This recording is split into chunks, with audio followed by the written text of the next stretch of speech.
Oh yeah, yeah. So let's see if people are awake. I know it's a bad time in America, but I'm excited. Let's see if people are up at this time of day, and let's see if anyone joins in. So what I have here is an Encyclopedia Britannica, and this Encyclopedia Britannica is from 1771, which is most fascinating indeed. So this is like a childhood dream to get this. This is really cool. So I'm wondering, do you people want me to look something up in this to see how history has changed? Now, if I bought, oh, hi, Michael. Yeah, it looks like you're the first. For those who are joining us, I have an Encyclopedia Britannica, and it is from, this just arrived from Michigan, basically. And I'm really excited. Like I haven't even looked in it yet. And it's from according to this, it's from 1771. A Dictionary of Arts and Sciences, compiled upon a new plan in which the different sciences and arts are digested into distinct treatises or systems, and the various technical terms, etc., explained as they occurred in the order of the alphabet, illustrated with 160 copper plates by a Society of Gentlemen in Scotland in 3 volumes, volume 1. And it is a dictionary. There's no index in here. Yeah. So, hi, Droid. Hi, Michael Freed. Hi, Larrikin. Larrikin says, look up sex. I don't know if I should do that. Angela says, hi, handsome. So Alan says, hello, everyone. I have a 1967 Britannica, but 1770 is an awesome find. Yes, indeed. So let's have a look, shall we? Because I'm quite interested in this. Yeah, this is fascinating. Larrikin says, look up gay. Larrikin, don't be silly, please. Be good to me. Be good. So, what do you want me to look up? What do you want me to look up? Archaeological, architectural. What would you like to see? Am says, what about copper discs now? I don't know if what would that be under? Like, would that be under something? Hey, Mark UKLA. How you doing, mate? Yeah. So yeah, that's cool. Let's just get rid of this. Hide that user. But I think that's the stalker again. It's following me. So anyway, there we go. Yeah. So Never Ending History says weather phenomena. Should I look up weather phenomena? Yeah, that would be a good idea. Yeah. So there's arithmetic. Look, this is so good. Like, check this out. There's arithmetic. It's so cool. It even shows you how to do what they do at school, like, all this sort of weird stuff. Like, what the hell? That's strange. Yeah. Alan Godden says, look up theory of everything. Michael Freed says, even if you're flying by, seat of your pants, Charles, you will find something interesting, worthwhile. I don't want to constrain you.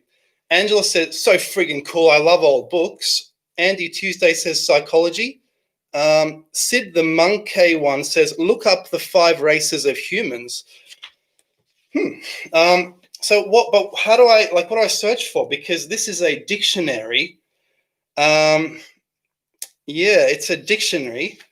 And yeah, it's bookkeeping. See, look, this is what it looks like. And what it is, it's a facsimile with all the splats and all the stuff that's happened to the book in the past. It's a copy of a surviving copy from 1771. And if you want to see the year, there it is. Like, looks like it says 1771 there. I think, from what I've been able to remember about the Roman numerals, you know what I mean? So there we go. Yeah. Oh, yeah. Algebra. Oh, check this out. Like, whoa, look at this. Have a look. Algebra. Oh, man. So I can't look up theory of everything because that won't be in there. Well, okay, weather phenomena, never-ending history. Weather phenomena sounds like a nice one. Okay, so let's go to, I have to go, there's 3 volumes here. So, okay, we're going to go to weather phenomena. Okay, let's have a look. Have a look. But how about that stalker, eh? He was here in like 1 second. 1 second. Unbelievable. Like, damn. That guy needs to get a life. Yeah. Woo! Look, you won't believe it. Shorthand writing. And wait till you see this. This is unbelievable. Look at this. Part of Dr. Sherlock BR of something with a few of the most common contractions. So this is shorthand, and these are, do you see that writing? It says a few of the most common contractions. So this is what people were doing back in the day. See, now we just, you know, I guess modern shorthand would be essentially Swift key on an Android mobile phone. But this is a little bit different here. Like, this is like, wow, you know, yeah, like crazy, man. Like, whoa, you know, damn. Yeah, what's people saying, man? Andy says psychology. We're going to look up weather. We're going to see weather phenomena. And Andy suggested medical cures, viruses. They didn't know about it. Andy says I'd be happy to own it. Yeah, you can buy them on eBay. Like, I think I paid $140 to bring it from Michigan, but it's not a very good one because, as you see, it's hardly, like, you can hardly see it that it's embossed. Like, it's red there and blue there, but there's better ones. It's from 1970. Britannica did them a reprint. There's a reprint. It's not original. It's a reprint from 1970. A copy of a copy with all the splats and everything. So we're looking at weather. So I'll get to the weather. Oh yeah. Mark says the standing stones are Stonehenge. Now, Mark, you've been very helpful. Yes, we will look that up. Okay, so I'm looking at weather. So let's get to it. Weather. Watch and clockwork. Whoa, check that out. You want to learn some clockwork? Like, oh my god! Like, wow. Weather.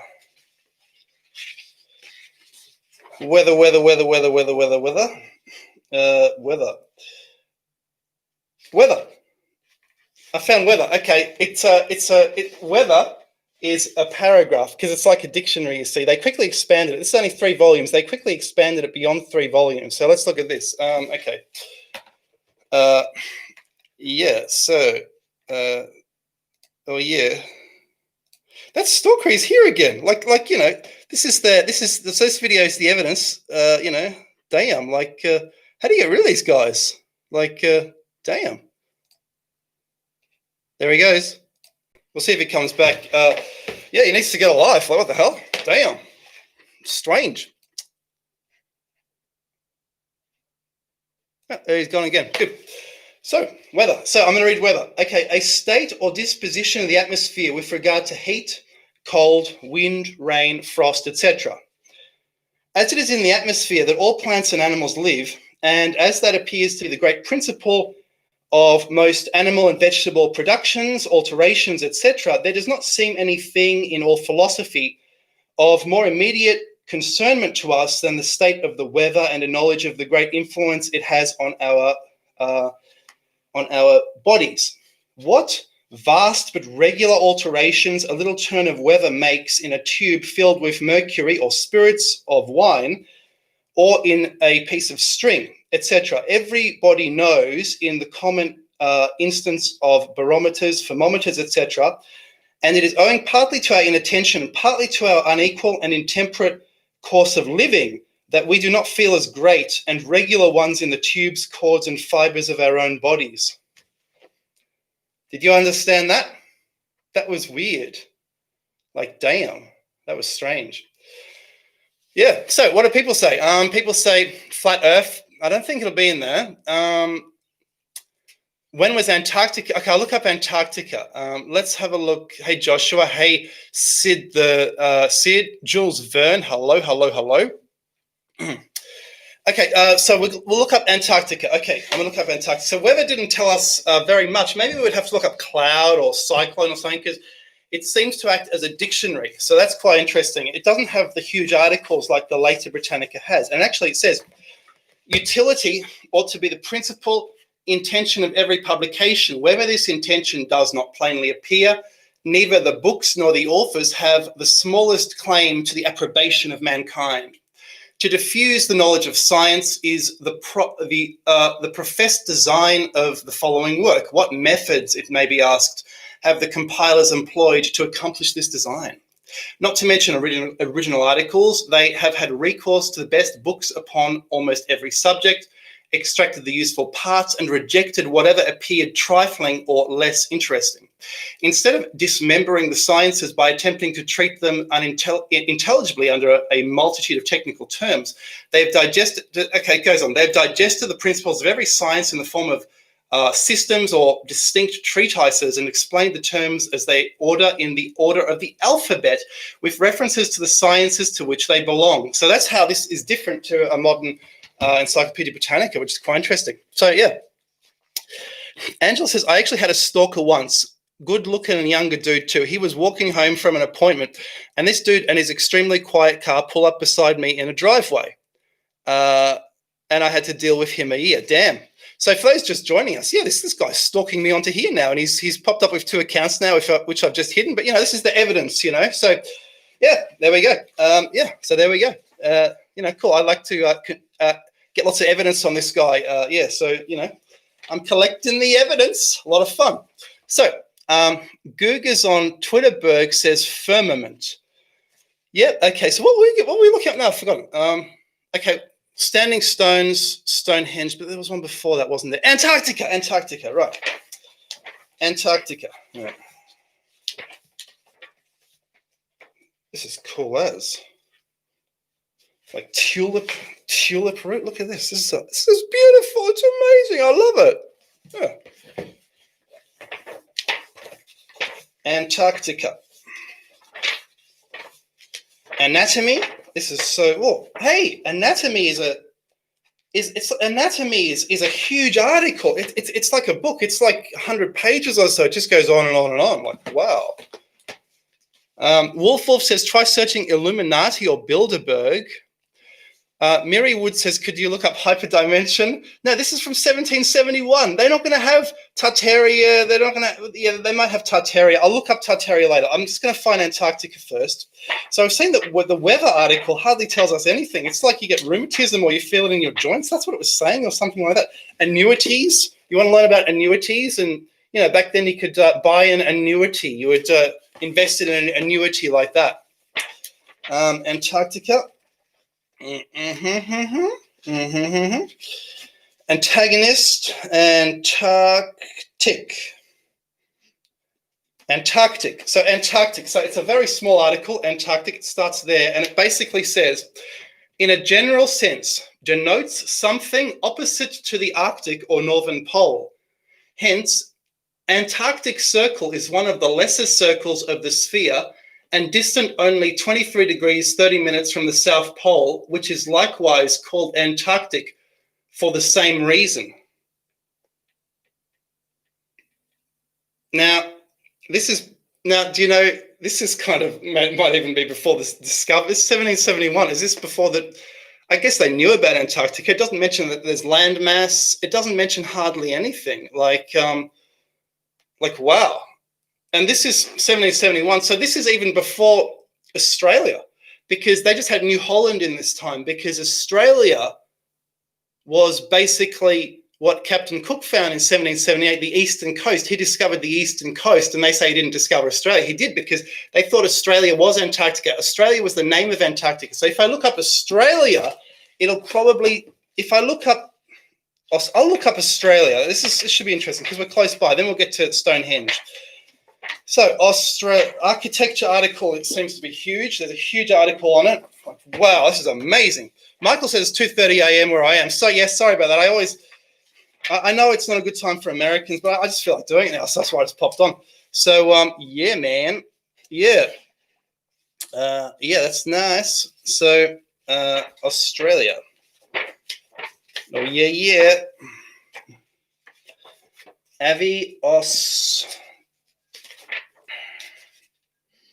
Austral, a small constellation in the southern hemisphere invisible to us, or Austral, something relating to the to the south. Thus, the 6 signs on the south side of the equinoctial are called austral signs. And that's it. It's just Austria. Okay, there's no such thing as Australia in 1771. That's interesting. Okay, so what were we looking at now? Stonehenge. Stonehenge. Let's look up Stonehenge. Yes. Hello, everyone who's just joining us. Sorry, I can't see the comments fast enough, but yeah, man. Yeah. Okay, let's look at the Stonehenge. 3 volumes. So for those people just joining us, I got the first edition Encyclopedia Britannica, 1771. It's a reprint done in 1970. It's the only time they reprinted it for people who are curious to read it. And I finally got my hands on one, and it's not expensive to buy. Like say $150 on eBay, and it just arrived from Michigan. We're gonna look at Stonehenge. Oh, I'm so excited! Stonehenge. All right. Strata, Stonehenge. Yeah, Stonehenge. Oh, hey, woohoo! Hey, Essa, how are you? Yeah. Hey, Jules Verne. So I'll say hi to the people. Hey, Alan. Hi, Michael. Hi, Liam. Hi, Noobster. Hi, hi, Angela. Yeah. Alan, Andy, Gugazon, yeah, Lucas, yeah. Hey, File Marshal Bill Burns. He says, do you believe in the lost continents of Lemuria could have been? I don't know too much about them, unfortunately. Ever since they got lost, information has been a bit shady. Darren says pyramids. I will look up pyramids, yeah. So, W says look up Freemasonry. I will look up Freemasonry. This is so exciting. Okay, look, Stonehenge. Okay, Stonehenge, found it. So the article is that big, right? I'm going to read it. In antiquity, a famed pile or monument of huge stones on Salisbury Plain, 6 miles distant from that city. It's interesting, 6 miles. It's like a sacred 6, you see. It consists of the remains of 4 ranks of rough stones ranged one within another. Some of them, especially in the outermost and 3rd rank, 20 feet high and 7 broad. Sustaining others laid across their heads and fastened by mortises so that the whole must have anciently hung together. Antiquaries are now pretty well agreed that it was a British temple, and Dr. Langwith thinks it might easily be made profitable at least that it was dedicated, made probable at least that it was dedicated to the sun and moon. Inigo Jones has given a fine scheme of the work and strives hard to persuade the world that it was Roman. But Dr. Langwith, who took his measures on the spot, assures us that he could by no means reconcile them with that scheme. Yeah, so what happened was Inigo Jones essentially said it was a circle, and it would have been like the trilithons would have been a circle in previous times, and this guy says, nah, doesn't look like it was a circle. It was actually that. It was 2 snakes doing that. Yeah. Okay, so what else do we look up? We look up, okay, pyramids. I'm going to look up pyramids. Gugazon says bubonic plague. Okay. Louis Carlos. Hey, Louis. Louis says look up blood types. I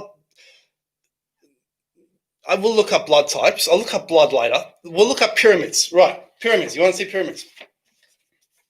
Oh, this is exciting. So exciting. Okay. Pyromancy, a kind of divination by fire. The ancients imagined they could foretell future events by inspecting fire and flame. And to this end, they considered its direction and the way it turned. Sometimes they added other matters to the fire, such as vessel full of urine, having its neck bound about with wool, watching narrowly on which side it was burnt, and thence taking their augury. Sometimes they threw pitch on it, and if it took fire immediately, they esteemed it a good augury. Oh, interesting. Okay, so let's look up pyramid. So Pythia, pyramid. Oh my God, pyramid! Woo! So pyramid, it's that much. There's a geometry definition and an architecture definition. It goes up to there. So pyramid in geometry, a solid standing on a triangular, square, or polygonal basis and terminating at a point at the top, or according to Euclid, it is a solid figure consisting of several triangles. Whole bases are all on the same plane and have one common vertex. Pyramid in architecture, a solid, massive building which from a square, triangular, or other base rises diminishing to a vertex or point. Pyramids are sometimes used to preserve the memory of singular events and sometimes to transmit to posterity the glory and magnificence of princes. But as they are esteemed a symbol of immortality, they are most commonly used as funeral monuments.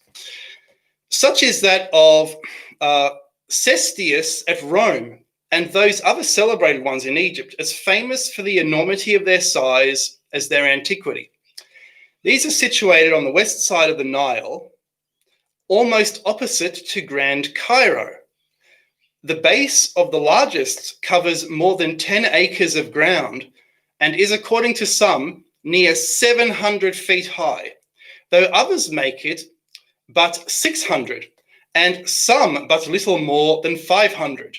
The pyramid is said to have been, among the Egyptians, a symbol of human life, the beginning of which is represented by the base and the end by the apex, of which account it was that they used to erect them over sepulchres. Wow. Interesting. Yeah. And what I find interesting also is Pyrenean Mountains divide France and Spain. Now, why would they be called the Pyrenean Mountains? Is pyramid an old word for mountain? And I'm guessing it might well be. Oh, that's interesting. Maybe it's a Basque word if it's in Spain, France. So Teriyaki says, hi, Charles. Darren says it's exciting. Yes. Maddie Devine says, mound builders, please. Yeah. Simple man, holy crap, this is amazing. Jane on the Journey says, oh, cool. Liam says, does it mention druids? Nassim says, Dr. Cost, the coolest nerd ever. Thank you so much. Darren says, well, thanks. Jane on the Journey says, Pyrenees. Miria Wood said, could you look up Heelstone? I'll look up Heelstone, but I don't think I'll find it. Then we'll get to those earlier ones. So we'll look up You want to look up Heelstone? Okay, I'll look up Heelstone. You never know. You really, like, if you're researching, it's good to cover everything because you really never know. The first volume is simply A and B because the anatomy article is so massive. These must have been medical people, I'm guessing. Then volume 2 is C to L. And then, okay, we'll look up Heelstone. So, there's a fold out. Look, there's a chemistry showing the manner in which natural bodies, considered in a chemical view, be made into classes with their several subdivisions, the properties defined and manner in which they are obtained. Point out. Look, natural bodies, it's separated them to earthy, metallic, inflammables, and saline, and then compounds, oils, simple, sulfur, metals, semi-metals. It's like a primitive type of periodic table in a way. Like, damn, this is like they did it this way in the past. You see, it's like this. It's like before the periodic table. Silver, lead, alcohol, sulfur. Wow. Okay, you want a Heelstone. So Heelstone. Let's see. Someone said Tartaria, and I've got a flags. All right, someone see the Tartaria flag. Oh, someone see the Tartaria flag there? Have a good look. I don't see it. Let me see. What is it? Dragon or something? No, I don't see it. It looks like it's Europe. Hang on, I'll just look if there's another. No, that's the only one. Well, see, I didn't know Poland was a fist with a nut holding a knife. You know, that's a bit odd. You know, that's weird as. What the hell? You know, like, damn. Oh, hey, Dinkum Mozzie says, batten down the hatches. There's some big rain coming. Am says, look up ball lightning. Yeah, I can look up lightning. Okay, we're looking for Heelstone. There's no Tartaria here. It's just strange. There's strange flags I've never seen. Yeah, let's look up. Okay. You want a Tartaria? There you go. What do you think? What do you think, guys? Tell me what you think. Can you see it? Can you see it good?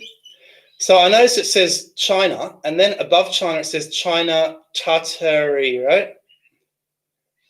So that's what you wanted. You're getting it from. This is the view of the. What is it? It goes up to. It's in mirror for me because I'm looking at it on the screen. Seems to be Japan on one side and Korea, and on the other side it goes to. It's just Asia. It's a map of Asia. So there you go. Like it's, and then Russian Empire at the top, and then above the Russian Empire, they've put Siberia up there, which is quite interesting. So Chinese Tartary is not Siberia. It's a province of China. It's Mongolia. They're calling it Mongolia. The Tatars in the Middle Ages are the Mongols, so they're calling it Mongolia. So I don't know whether you want to believe that there was high Tesla technology or not. I personally don't, because you look at Mongolia today and that technology ain't there. So, they would have it right, I guess. Andy says the German flag, the double yeah, let's look at the German flag again. It's back there again. Hang on. Flag, there we go. Yeah, the German flag is a double eagle, but it's a funny looking one. Look at that. Look at that, Germany. That's so funny. That's so odd. And you can see, look up your country there. Like, wow. So cool. So cool, people. So cool. Okay, Heelstone. Right. What the hell is all this stuff? Is it all light bulb? What is this? It's on gardening. What is that? What is that thing? What the hell is that? It's a sea gauge. A gauging rod. It's a gauging rod. Do you know what a sea gauge is? It's not a light bulb. It's a gauging rod. That's interesting. Wow, there's a lot of lost technology in here, actually. Look up alchemy. That's a good one. Okay, I promised to look up the Heelstone. I don't think it'll be there, but GHI.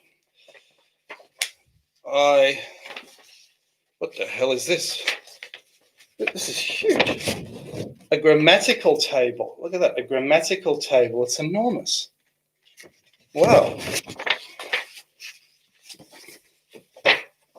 Okay, hell.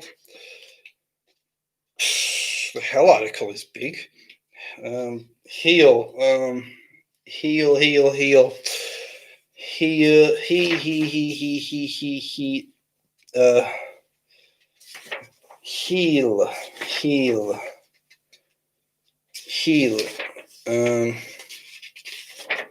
I'm looking up HEEL. It doesn't seem to be here. No, it's not here. Unfortunately, it's not here at all. Heel. Heel in anatomy. Heel in the sea language. If a ship leans on one side, whether she be aground or afloat, then it is said she heels a starboard or a port, or that she heels offwards or to the shore. That is, inclines more to one side than the other. Okay, so no Heelstone. All right, what else do I look up? Yeah, what else? Alan says we're not discovered till 1778. Guguzug says look up moon. Moon? The moon. Okay, I'll look up the moon. Okay. I looks like I won't be able to get to everyone's request, but this is cool. This is the world as it was seen by Scottish intellectuals in the mid 1700s. This is the Georgian era, King George the Mad. He was 1750 to 1820, so it's the early Georgian era. This is like, isn't this the time just before America became independent of Britain with the 13 colonies? That's when this was written, about that time, even just before that time. So how good is that? So we're going to look up moon. See what they say about the moon, right? Laws, big article on, okay. Logic, there's a big article on logic, therefore, method, and all this. I guess people had time for this logic thing before, but logic, does it actually mean anything? What is it? Logic? Just means think in Greek. Like, it means method, I suppose. Moon. So we're going to look at moon, people. This is going to be so cool. Lapis Philosophorum says, star forts, look for the biggest. Hamburg, Germany. Joshua says, does it have anything on the Mayans? It won't. Agatha. Okay, we'll look at moon. Moon. So far we've seen Stonehenge. We've seen what it said about pyramids. And it talks in feet and stuff. You should see the article on music. And it writes it like that. Music. All right. And that's a huge article on music. It's like, because music was part of the Pythagorean education, which went into the Middle Ages. So, interesting. This is like from Mozart's time, I think, or before, just after, about the same time. I'll look up occult, shall I? I'll see if occult's in there. Occult, something secret, hidden, or invisible. The occult sciences are magic, necromancy, Kabbalah, etc. Occult in geometry is used for a line that is scarce perceivable, drawn with the point of the compass or a leaden pencil. These lines are used in several operations as the raising of plans, designs of building, pieces of perspective, etc. They are to be effaced when the work is finished. Wow. Dinkum obviously says Heaven's Gate. Sam says, Charles, I made it to this stuff. Good one, Chucky. Go on, Sam. Yes. Okay, we're going to look at alchemy because it's right there. Oh, yeah, Freemasonry. I promised to that earlier, so I'll do Freemasonry, then we'll do alchemy. So we're looking at this first edition Britannica. I'm so excited. I'm still excited.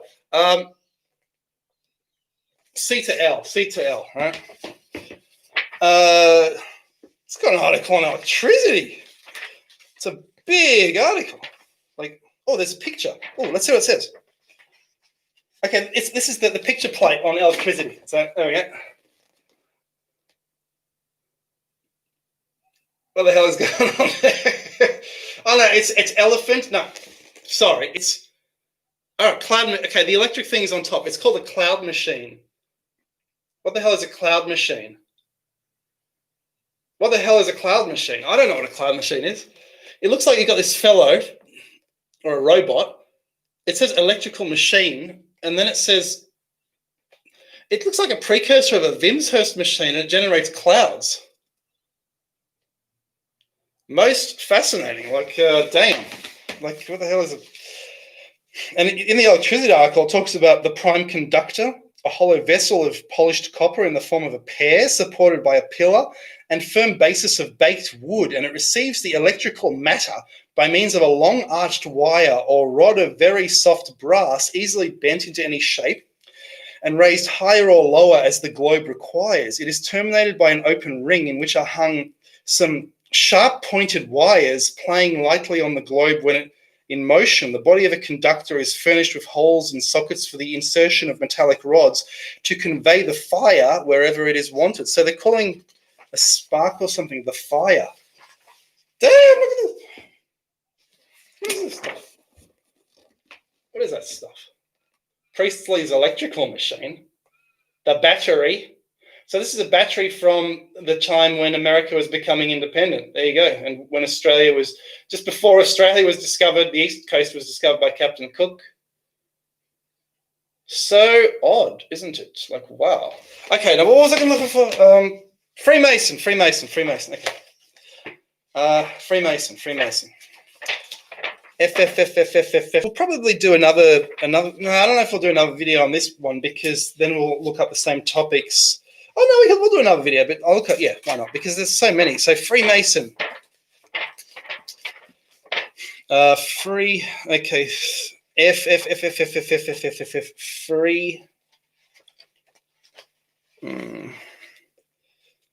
Freestone, freehold, free. Freedom, in general, the state or quality of being free. Freedom of the will, that power or faculty of the mind whereby it is capable of acting or not acting, choosing or rejecting whatever it judges proper. Of this every man must be sensible, who finds in himself a power to begin or forbear, continue or end several actions barely by a thought or preference of the mind. Oh, this is some deep stuff here we got here. So freezing mixture. Mr. Boyle shows in his History of Cold that not all kinds of salts, but likewise spirits, sugar, and saccharium fraterni mixed with snow are capable of freezing soft fluids, most fluids, and the flame of effect was also produced by a mixture of oil of vitriol or spirit of nitro with snow. That's interesting. So free, there's no such thing as free. Now, this is a book from Scotland, bear in mind. There's no Freemason in here. What I'm going to do is I'm going to look up Mason, okay? Now, you know that Freemason... Oh, it's got fraternity. In the Roman Catholic countries, something signifies a society for the improvement of devotion. The The fraternity of St. Francis Girdle are clothed with a sack of grey colour. Those of St. Austin's 11 Girdle. The fraternity of Scalpulary, whom the Blessed Virgin, that's something different. Okay, there's no Freemason. I'll look up Mason. Okay, we're gonna look up Mason. Mason. Right. Okay, so M, we're gonna look up Mason. Oh, I'm so excited. Master of the Rolls. It's even got that in here. Master of the Rolls, Master of the Chancery, Master of the Horse. Yeah, Master of the Rolls is a patent officer for life who has custody of the rolls of Parliament. Yeah, that's what it is. Okay, so we're gonna look up.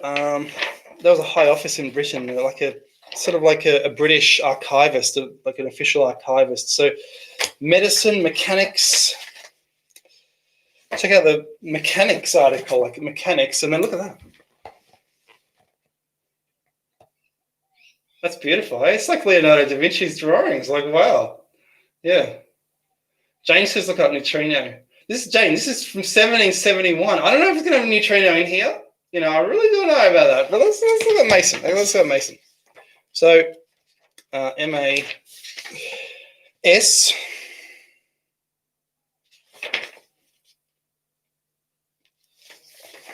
There's no Mason in here at all.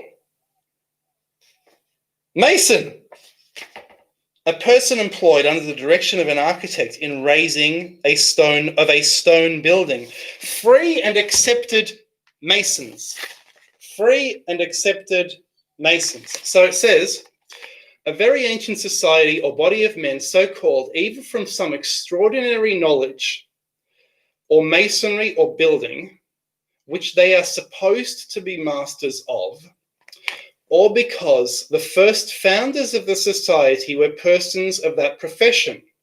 These are now very considerable, both for number and character, being found in every country of Europe and consisting principally of persons of merit and confederation. Confederation, what's confederation?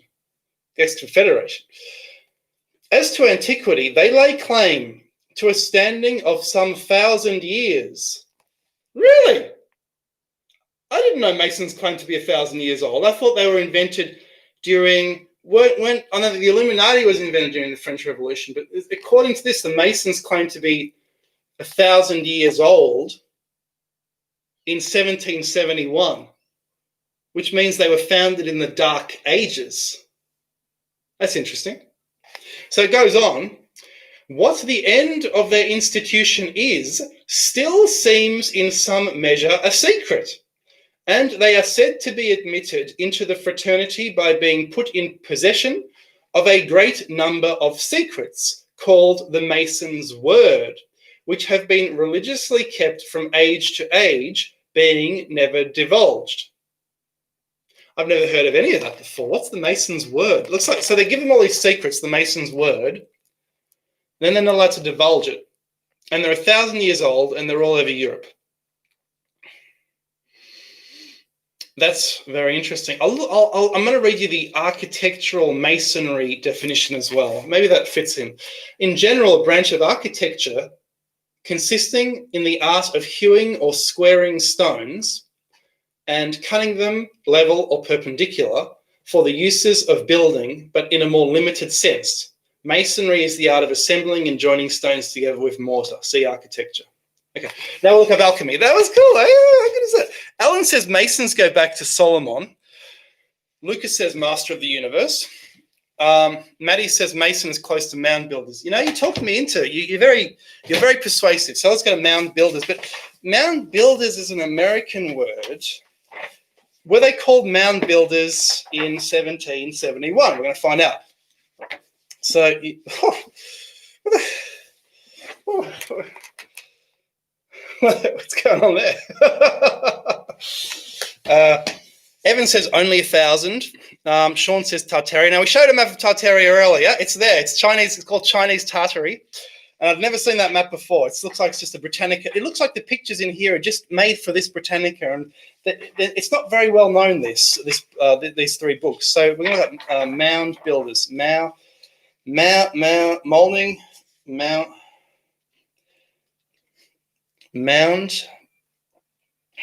There's no mound builders. There's just mound, a term used for a bank or rampart of either fence, particularly that of earth, mound in heraldry, a ball or globe with a cross upon it, such as our kings are usually drawn with, holding it with their left hand as they do the scepter with the right. Mount, an elevation of earth, also called mountain.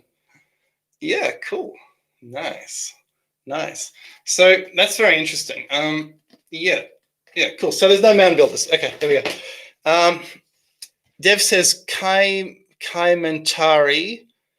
I don't know what that is. Alan says, or Hellfire Club. Sean says 1666. I don't think it has years in here to look up. Dev says Knights Hospitality. No, I promised to look up alchemy. We have to look up alchemy. We have to do what we say we're going to do. That's what we do. We do what we say we're going to do, so no one gets upset. Right, alchemy. Alchemy.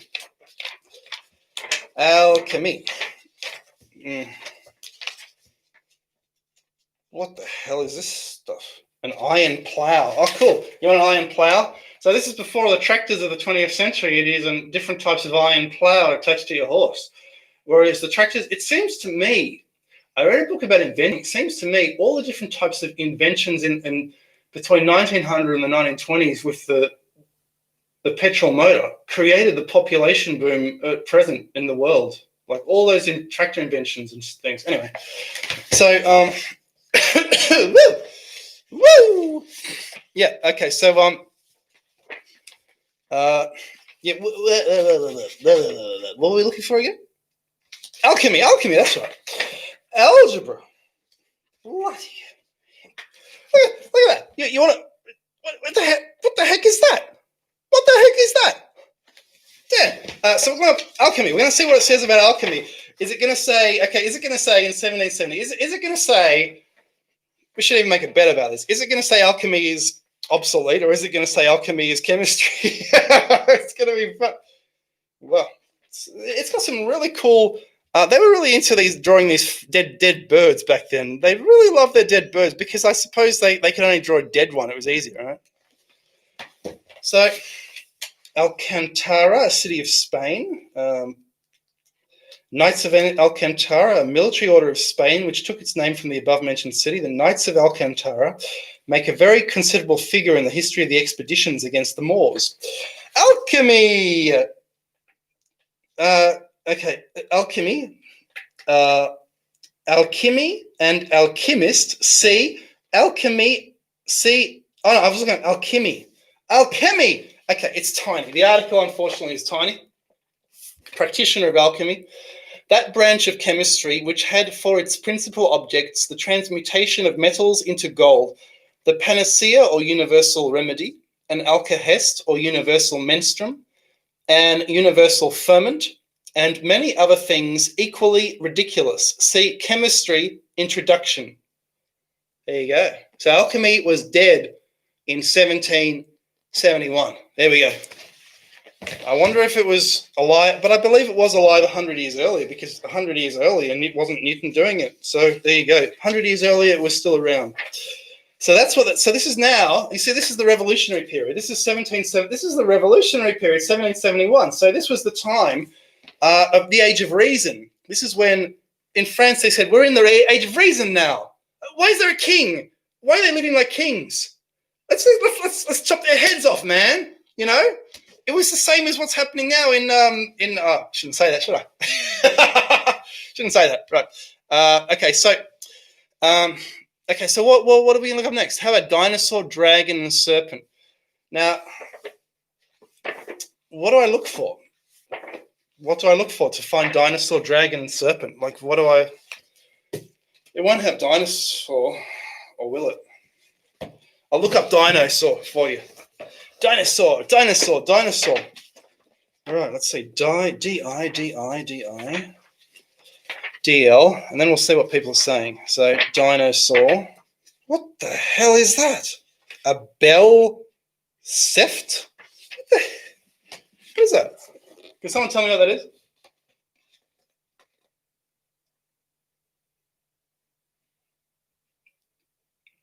That's very interesting, isn't it? Anyway, so dog, div, die. Oh man, we're going to find dinosaur. In 7071, we're going to look for dinosaur. We're going against everything that is known about anything in this. So din, din. I need my dinner. din. No, I'm not hungry. Eating too much.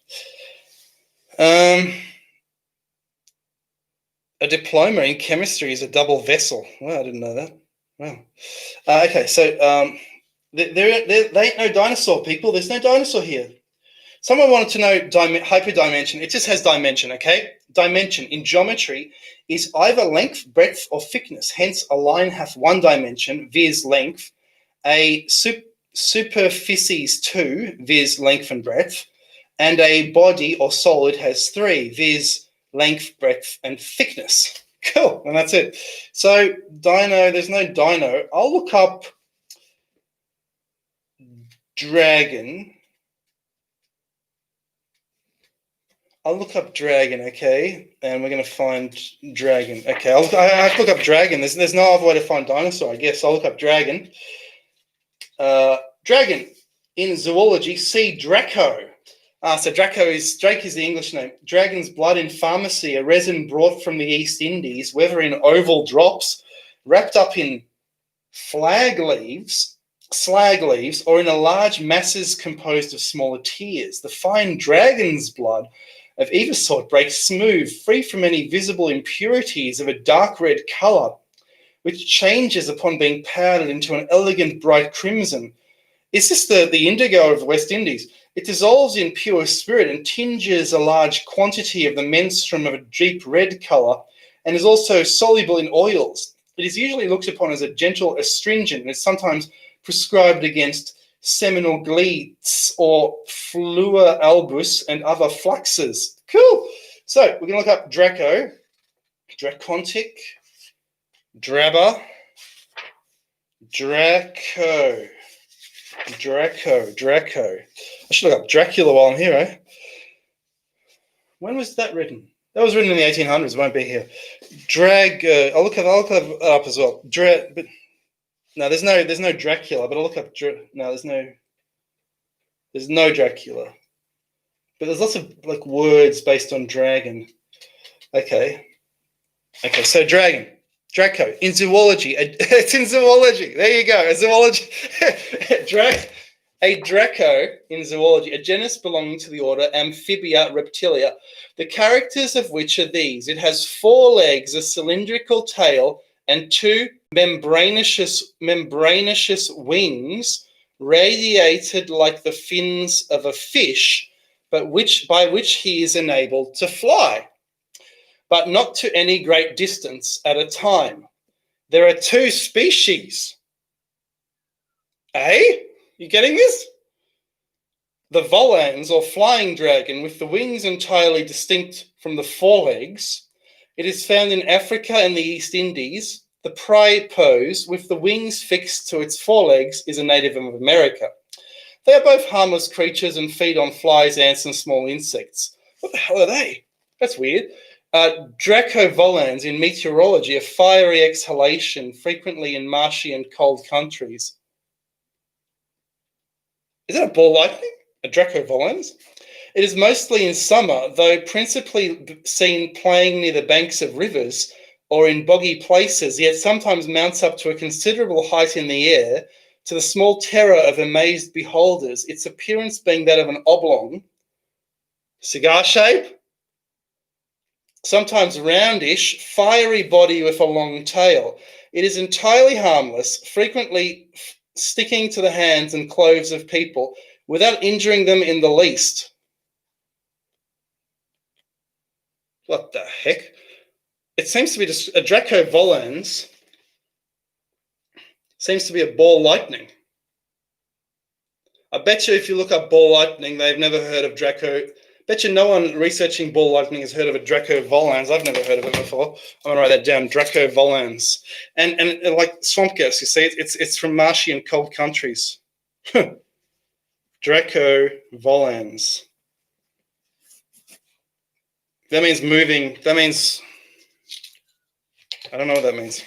So let's see what people say. So Dinka Mozzie says, yeah, good, interesting. Dev says, look up automaton. I'll look up automaton. Okay, I'll look up automaton. We'll see what other people think. Euler, strawman, Freemasonry came later. Did not look up occultists. Dubby says, interesting. Dev says, formalized in 1717. Oh, is that Freemasonry, is it? Gugazon says, yes, occultist, not occultist. Neutrino. Alan said, Masons go back to the days of Solomon. Polygon says, look up Aether. Oh, yeah, let's go. Let's go Aether. Okay, Ether. Aether. Right. Oh, yeah, you got a good one now. Oh, yeah, I'm excited. Maddie says, is there a subterranean edition? Britannica had one. What do you mean by that? Solomon is Sun and Moon. Eyes Wide Open says, love how it said supposed to be Masons. Dinkum Aussie says, now it's scrolled up. I was wondering why there weren't any comments there. So Nowhere Man says, that sounds like Dragon Fire. Gugazon says golems. Karen says Antarctica. We looked for Antarctica, and it didn't even know about the landmass. It simply said what's on the opposite side of the Arctic. And they didn't even know anything about the land, Like, that's interesting. Julianne, hey, how you doing? She says, this is awesome, lol, thank you. So we've just been looking at dragon, and it's talking about two lizards with wings, which is quite interesting. And it says they can fly. What the hell? Weird. So, hey, Captain Trips. So Angela Hudson says, it would be cool to compare your books to another set 100 years later. I have the 1896 General History for colleges and high schools. It has 3 races, not 5. Karen says, sorry, just joined you. Vasco says, Conavaro, my guy, Dr. Charles, go back to your earlier videos with the pen and pencil and top of the computer screen, like this.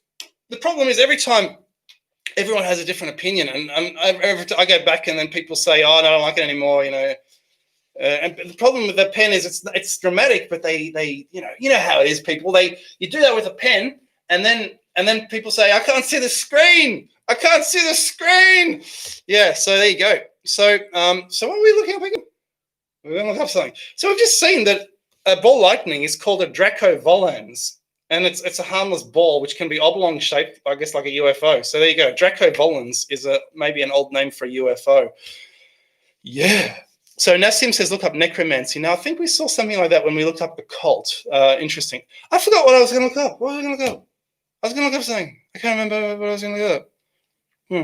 Okay. Jules Verne says, Antares. Do you want me to look up Antares? What, the star? You really think it's going to be here? I'll look up Antares because I'm not. Oh, yeah, Ether. We're going to look at Ether. That's right. Aether. Okay, Ether. Okay. Aether.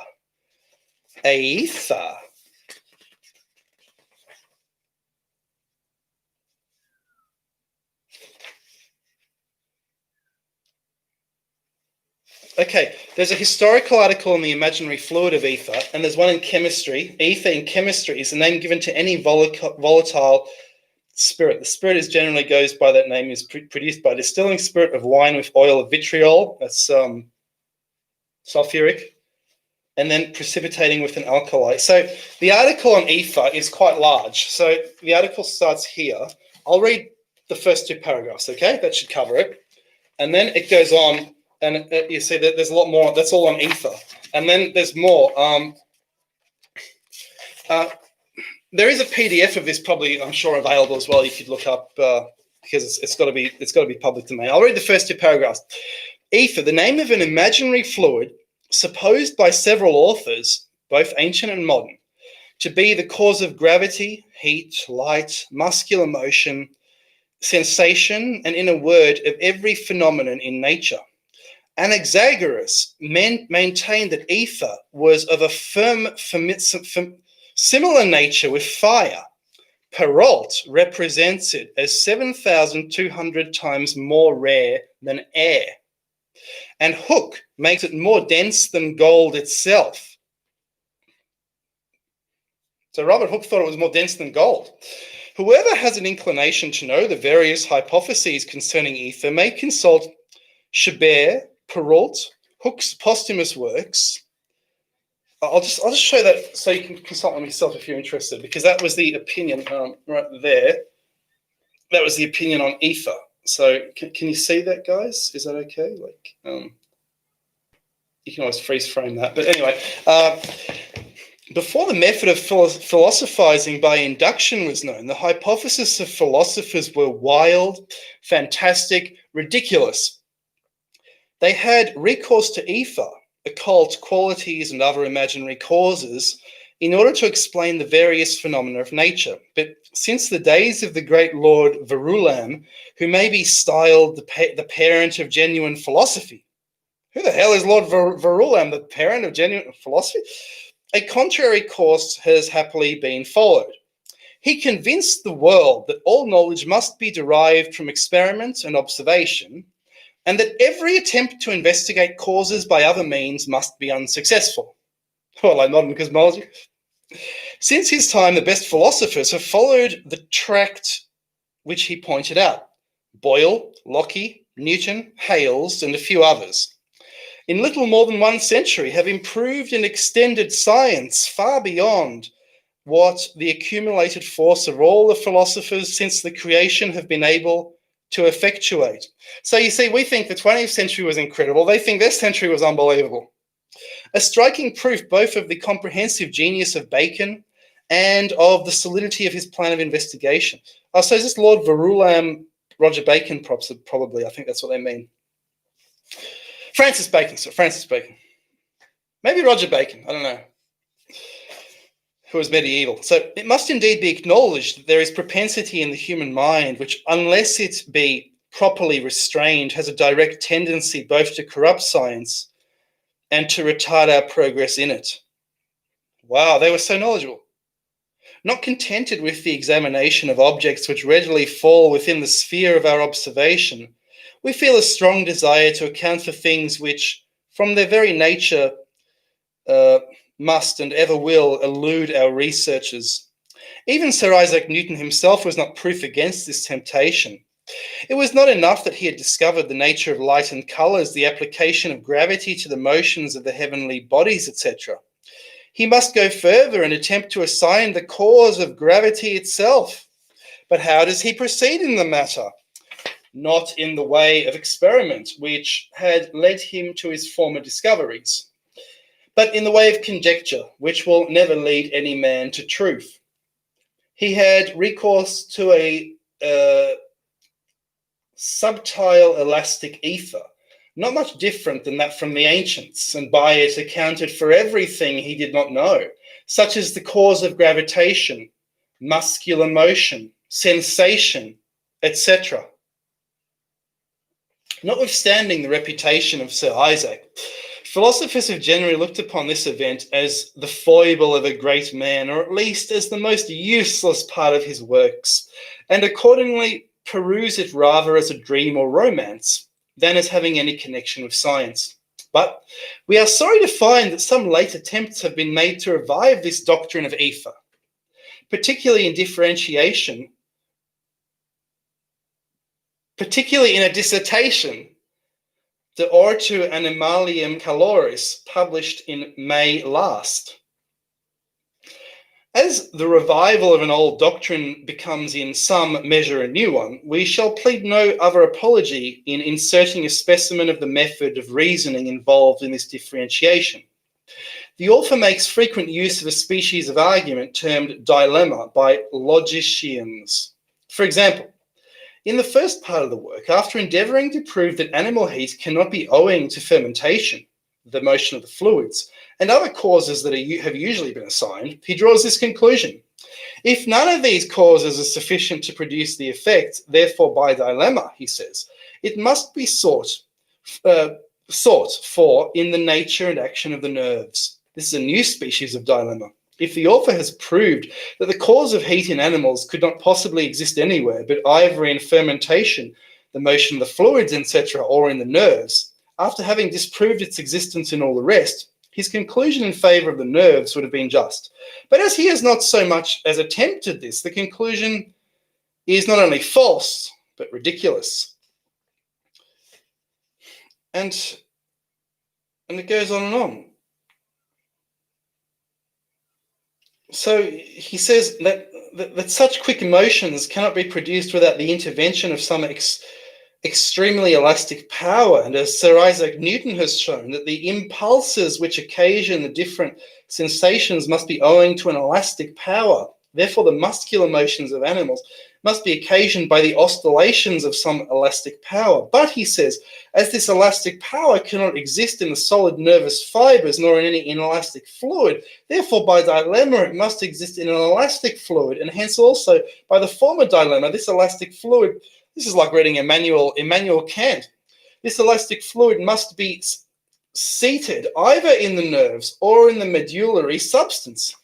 Here again he calls Sir Isaac to his assistance. What confirms this opinion, says he, is the Newtonian ether, which pervades all nature, and which in a few variations in its modification, Sir Isaac has shown to be the cause of cohesion, inelasticity, gravity, electricity, magnetism, etc., in the following manner.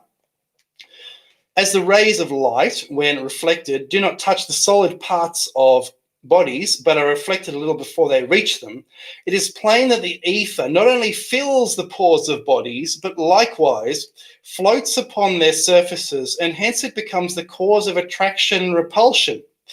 All metals, the inelastic fluids, are non-electrics. On the other hand, all solid bodies, metal accepted, are electrics, proper for accumulating ether. But ether, thus accumulated in such a variety of bodies, may produce various motions in the parts of these bodies without inducing any change in the bodies themselves. Hence, ether, with some variations in its modification, is sufficient to account for all the phenomena of electricity. That's interesting. As iron, by accumulating ether around it, exhibits all the wonders of magnetism, so this magnetical ether is more analogous to the nervous ether of animals than any other kind of it. For as the magnetical ether passes along iron without changing any part of the iron, so the nervous ether, in a manner, passes along the medullary substance of the nerves and excites motion in any part that is continuous with them, without inducing any change in the nerves. The irritability and life of plants, which very much resemble those in animals, cannot be explained by any inelastic cause, and must therefore be attributed to an etherical one.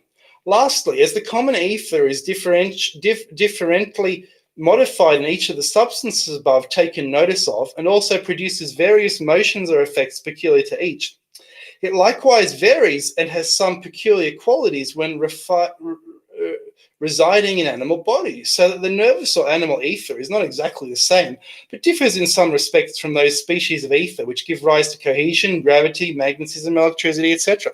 So, someone earlier wanted to know the grand universal theory. It looks like the grand universal theory was ether, because they're applying this ether thing to everything, to how the nervous system works, to how magnets work, to how everything works. And it said earlier on that one bloke, Mr. Perrault says it's 7,200 times more rare than air, and Hooke makes it more dense than gold. So no one really knows what the ether is, but the ether, it seems, was the grand unified theory of everything. But there is no like mathematics or calculation in this article. It's just all text and philosophy. So that's very interesting. This is, I didn't know any of this. Like I can go on, and now we're getting to gravity. I'll just skip a bit and look at this. By this method of philosophizing, obscurity is forever banished from the works of nature. It is impossible to gravel an etherical philosopher. Ask him what questions you please. His answer is ready. As we cannot find the cause anywhere else, ergo by dilemma, it must be owing to ether. For example, ask one of those sages. So they're a bit skeptical, as Britannica. Ask one of those sages, what is the cause of gravity? He will answer, 'tis ether. Ask him the cause of thought. He will reply gravely, the solution of this question was once universally allowed to exceed the limits of human genius. But now, by the grand discoveries we have lately made, it is as plain as that 3 and 2 make 5. Thought is a mere mechanical thing, an evident effect of certain motions of the brain produced by the oscillations of a subtle elastic fluid called ether. This is indeed astonishing. Such jargon, however, affords an excellent lesson to the true philosopher. It shows that what folly and extravagance mankind are led, whenever they deviate from experiment and observation in their inquiries into nature. No sooner do we leave these only faithful guides to science than we instantly land in a labyrinth of nonsense and obscurity, the natural punishment of folly and presumption. When endeavoring to account for that propensity in the human mind which prompts us to attempt the solution of things evidently beyond our reach, we recollected a passage in Swift's works which explains us in the most satisfactory manner. And then he just goes on and talks a huge paragraph from Jonathan Swift. But he says we would not have dwelt for so long in this article had it not been to guard, as far as our influence extends, the minds of those who may be unacquainted with the genuine principles of philosophy from being led into a wrong track of investigation. So it's basically saying, people, that ether is... there were people going around in the 1700s saying this ether is the universal theory of everything. And they're saying, well, hang on a sec, it's just philosophy. Wow. So what are people saying? So Jet Set says it's a dragonfly, like those dragon definitions from earlier. Nassim says necromancy. Julianne says hi from the Emerald Isle. Jet Set says hermetism. Leanne Porter says, does it mention Dogon people? They would have been known. They were hardly going into Africa. Jules Verne says, I have one of those for my own. Mr. Mystery says chat's slow for him. Yeah, it is. Yeah, why is it? Here we go. So, okay, I'll have to catch up. So, Neptune's Lagoon says ether, the void, they thought it was a fluid. Vasco says, also, please make a video pen on screen about the similarities between the Eye of the Sahara and photo's description. Scott says relativity and the Michelson-Morley experiment is what killed the ether. Particles are not fields and fields are not particles.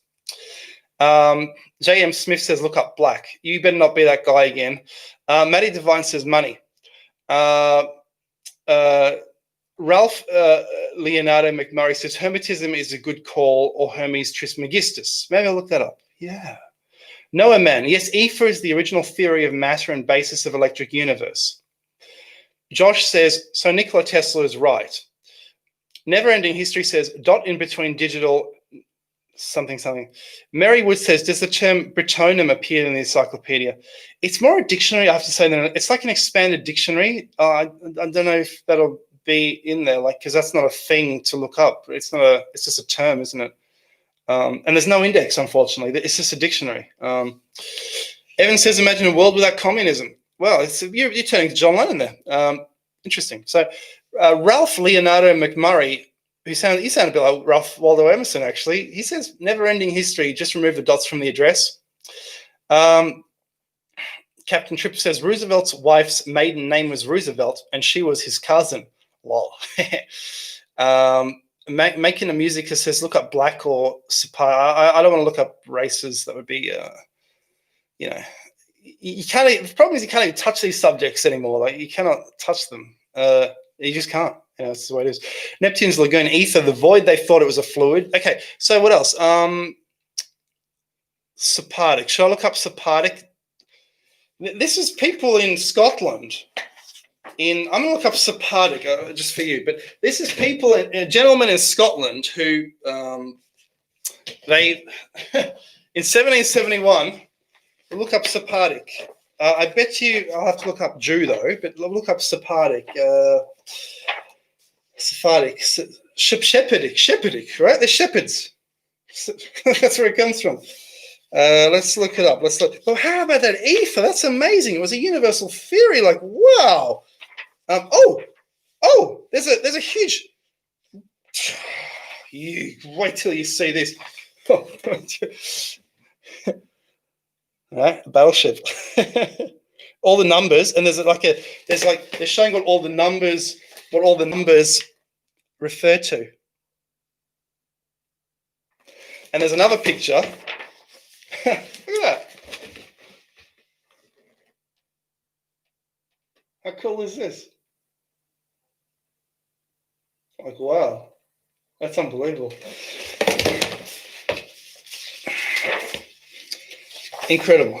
This encyclopedia is. It's been a dream since a child to have this first edition. Ever since I saw the ad, because we used to buy the Britannica yearbook, and ever since I saw the ad, I thought, oh, that would be cool. I'll get that in future. I'll have a nice library and have that, in my collection.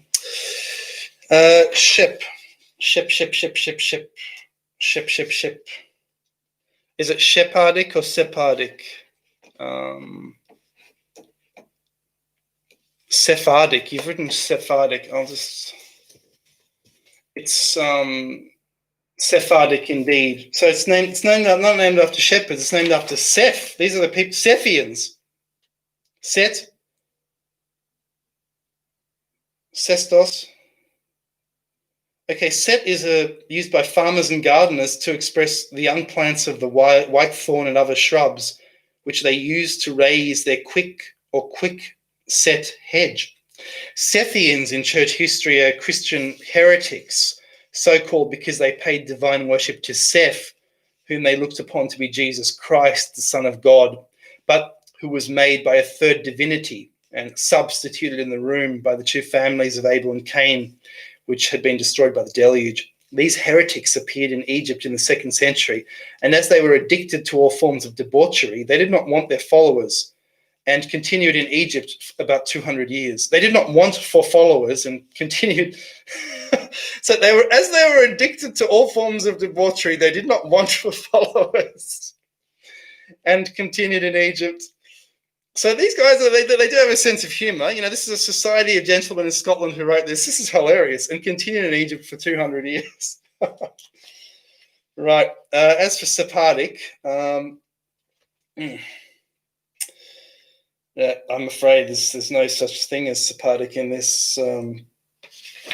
Hang on. I'm looking at September, sepia, separatist sense. It says sense is a faculty of the soul, whereby it perceives external objects by means of the imp ascensions. Ephions they make on certain organs of impressions they make on certain organs of the body. These organs of sensation are commonly reckoned 5: the eye, whereby we see objects; the ear, which enables us to hear sounds; the nose, by which we receive the ideas of different smells. That's cool. The palate, by which we judge of tastes; and the cutis or skin, which enables us to feel the different forms, hardness or softness of bodies. Woo! That's almost sensual. Do you hear that? So we're looking up Sephardic. No, it's not here. No, it's not here. Knights of the Holy Sepulchre, a military order established in Palestine in 1114. The knights of this order in Flanders chose Philip II, King of Spain, as their master in 1558, and afterwards his son. But the Grand Master of the order in Malta prevailed on the last to resign. And when afterwards the Duke of Nevers assumed the same quality in France, the same Grand Master, by his interest and credit, procured a like renunciation of him and a confirmation of the union of the order to that of Malta. Someone was asking about the Knights of St. John. It looks like the Knights of the Holy Sepulchre merged with the Knights of St. John and Malta in that case. I'd never heard of the Knights of the Holy Sepulchre. There you go. A rival to the Templars. That's interesting. So let's see what people are saying. Right. Yeah. So Alan says, is bacteria listed?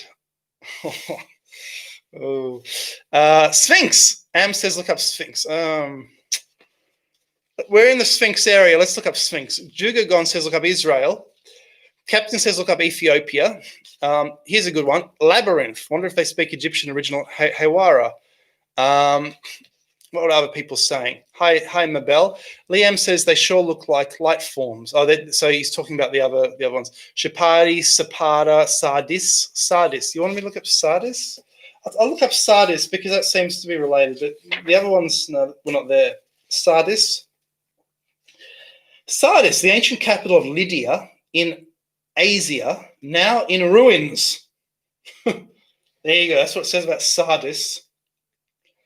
And as for Sardinia, it says an island in the Mediterranean, situated between 8 degrees and 10 degrees east longitude, and between 39 degrees and 41 degrees north latitude. It is about 140 miles long and 60 broad, and gives the title of king to the Duke of Savoy, under whose dominion it is. Amazing, eh? How cool is that description? Captain says Mount Ararat. What was I going to look up under S? I forget. I was going to look up something. I forget. So Ralph says, here's a good one for you, Charles. Labyrinth. I wonder if they speak of the labyrinth airship.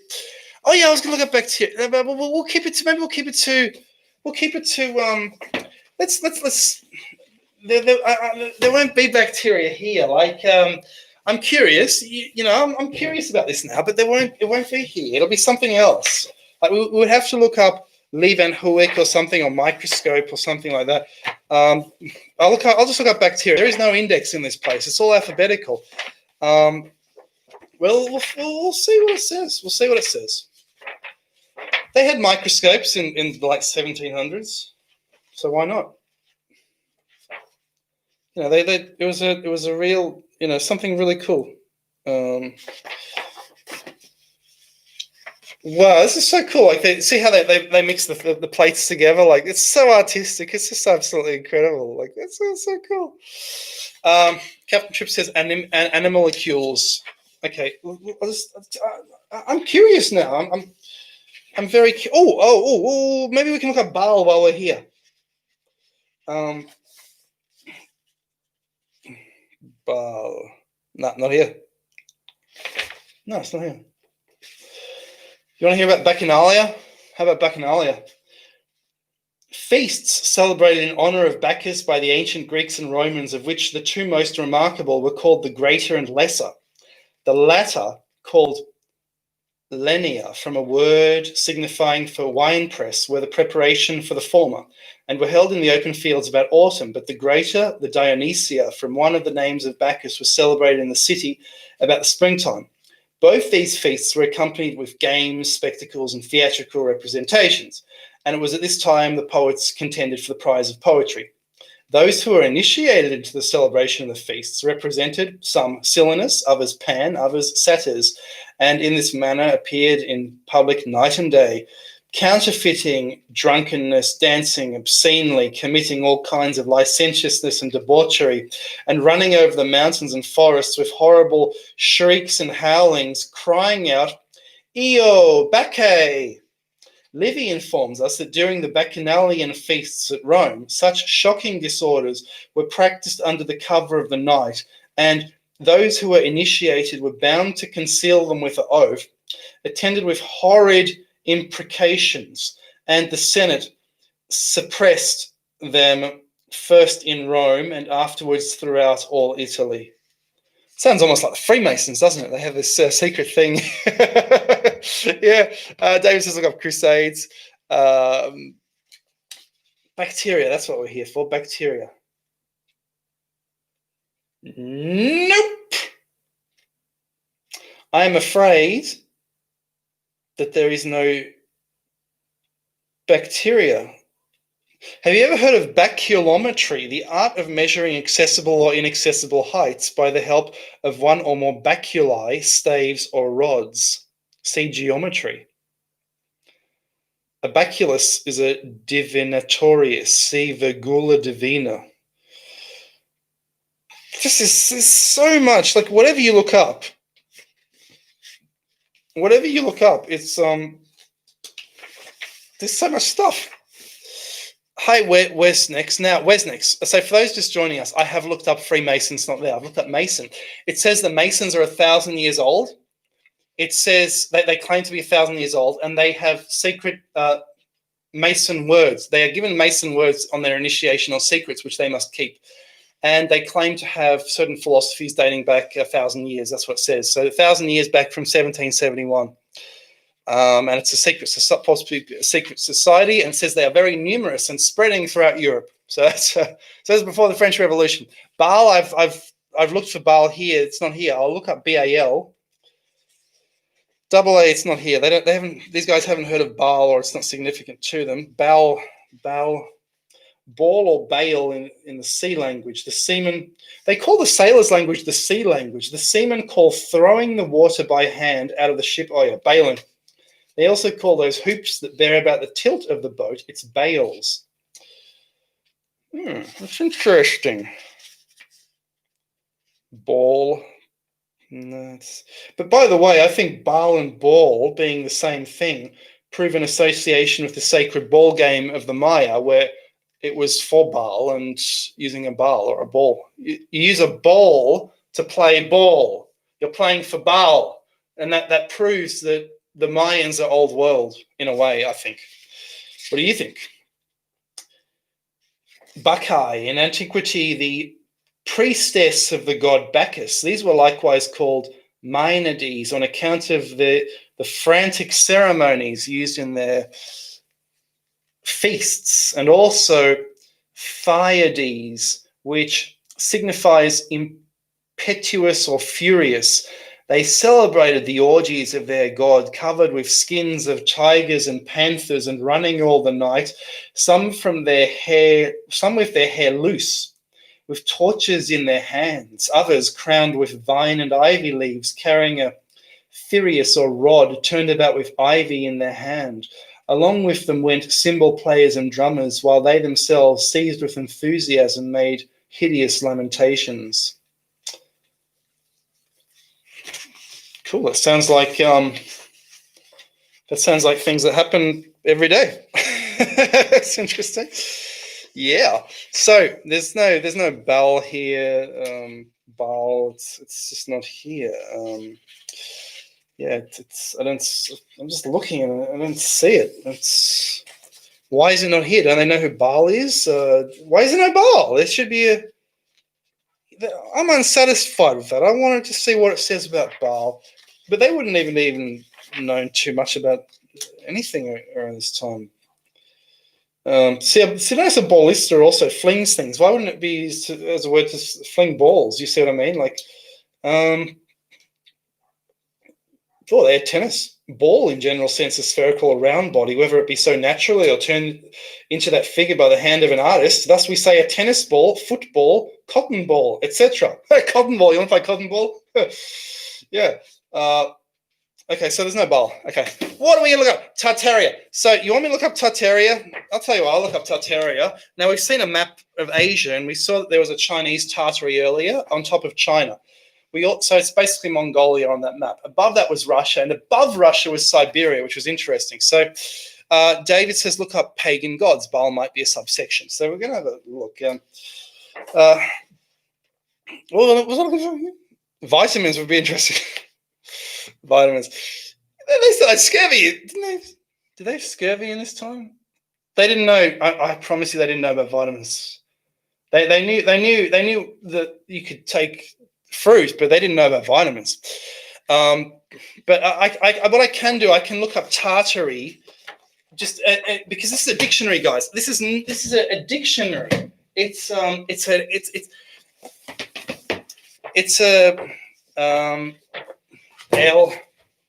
one is it? It's 3-volume dictionary and it's huge, but it does have some articles are hugely expanded. So I'm just going to Tartary. It'll talk about Tartars. So I'm going to read about Tartars and we'll see. Okay, this should set to rest. Look, this is from 1771. Tartary is supposed to be around this time.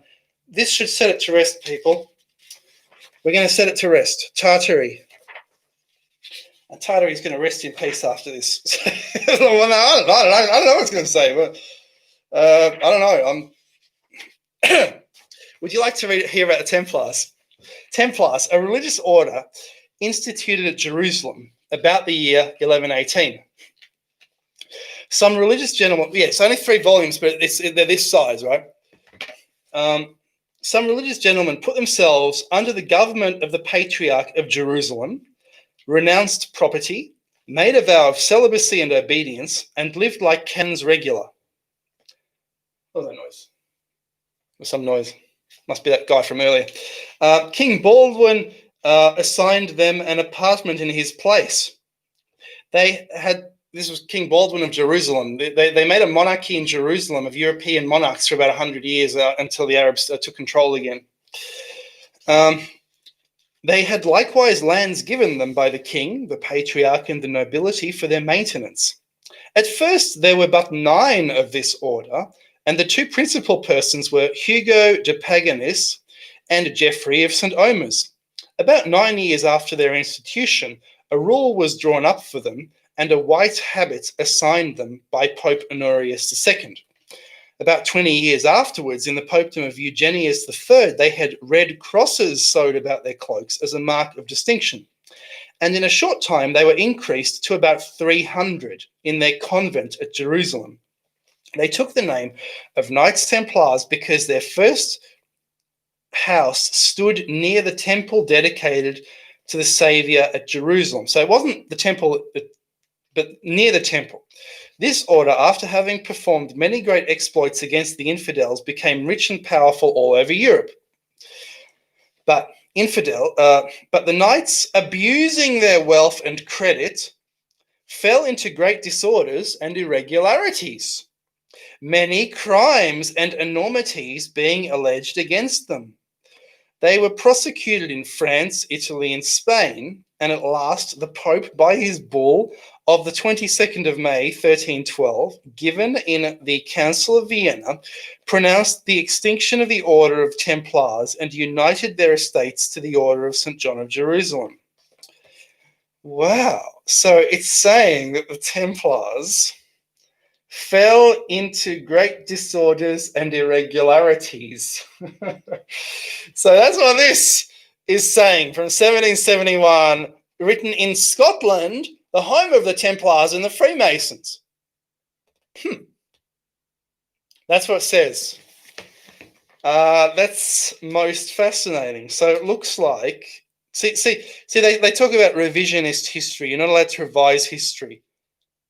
Well, history these days says they were persecuted because the Pope and the French king wanted to make a bit of money. That's very interesting, don't you think? Yeah. What were we looking for? What were we looking for saying? I can't remember. I was looking for something around here. Logic says, just joined your video. Is conspiracy or propaganda in there? This is from 1771. There's not going to be any conspiracy theory. You know what I mean? I'll look up. Conspiracy just means breathe together, right? Breathe together. So a conspiracy happens every day because a conspiracy is a meeting. So we're going to look up conspiracy.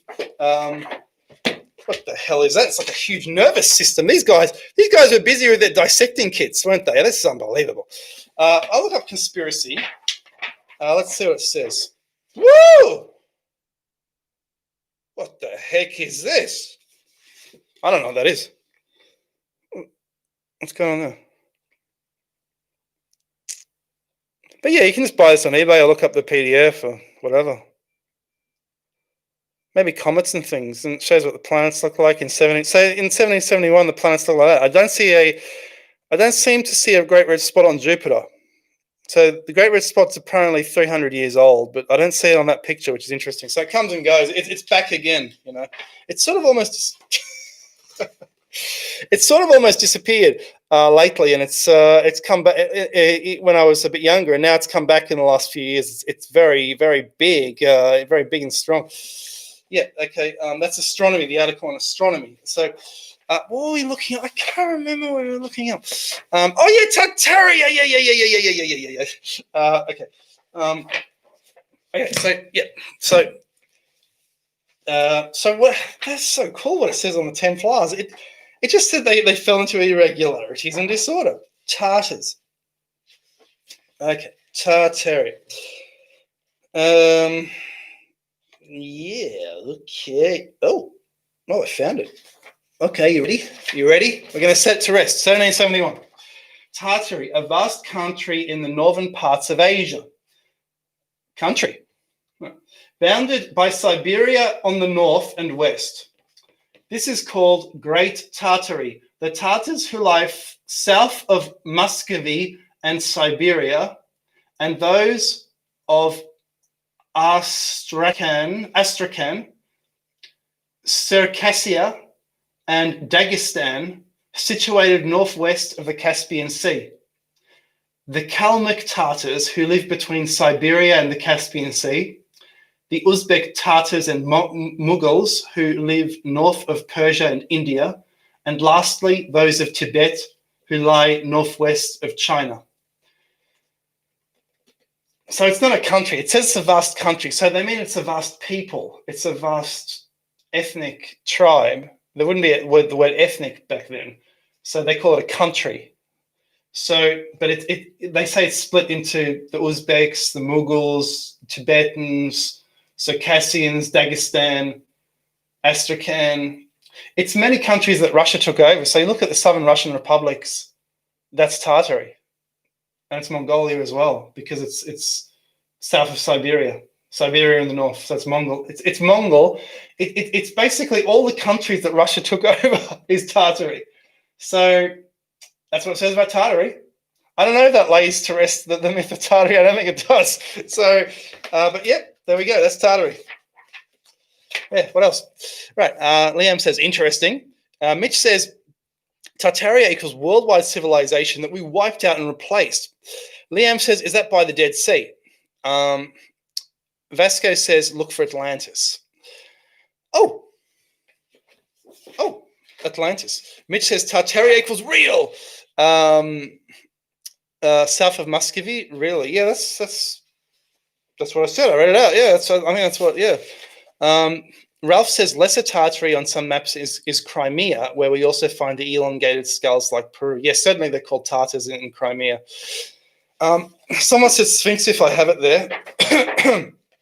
Sphinx. Okay, we'll look for Sphinx because we promised that we're going to do what we promised. That's important, isn't it? Because that keeps people happy. We don't want people to be upset. We have to keep the promises. People who don't keep the promises are not worth talking to. Right. Huge article on shorthand writing. Like this, this was really a thing back then. We don't have time for this anymore. We ain't got time for that. Okay, Sphinx. SP is SPH, right? SPH. There's the ship. Sphinx. SPH. Sphinx. Sphinxy Sphinx. Well, my Sphinx. Sphagnum in botany, spheroid in geometry. It says a spheroid is generated by the entire revolution of a semi-ellipsis about its axis. This is deep. Yeah, okay. Oh, Sphinx. In sculpture, etc., it's just that big, right? In sculpture, etc., a figure or a representation of a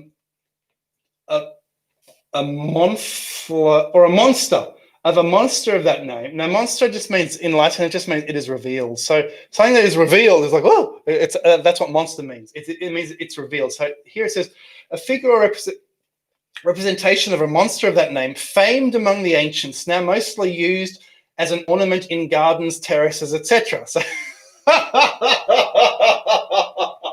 so this is, in the 19th century, they invented a free-flowing style of garden, which replaced this Georgian era style of garden, which was topiaries, sphinxes, but it says it's used in gardens, terraces. It is represented with the head and breasts of a woman, the wings of a bird, the claws of a lion, and the rest of the body like a dog. Like a dog. So, Robert Temple, you didn't come up with this, did you? It's been thought of before. That's quite interesting.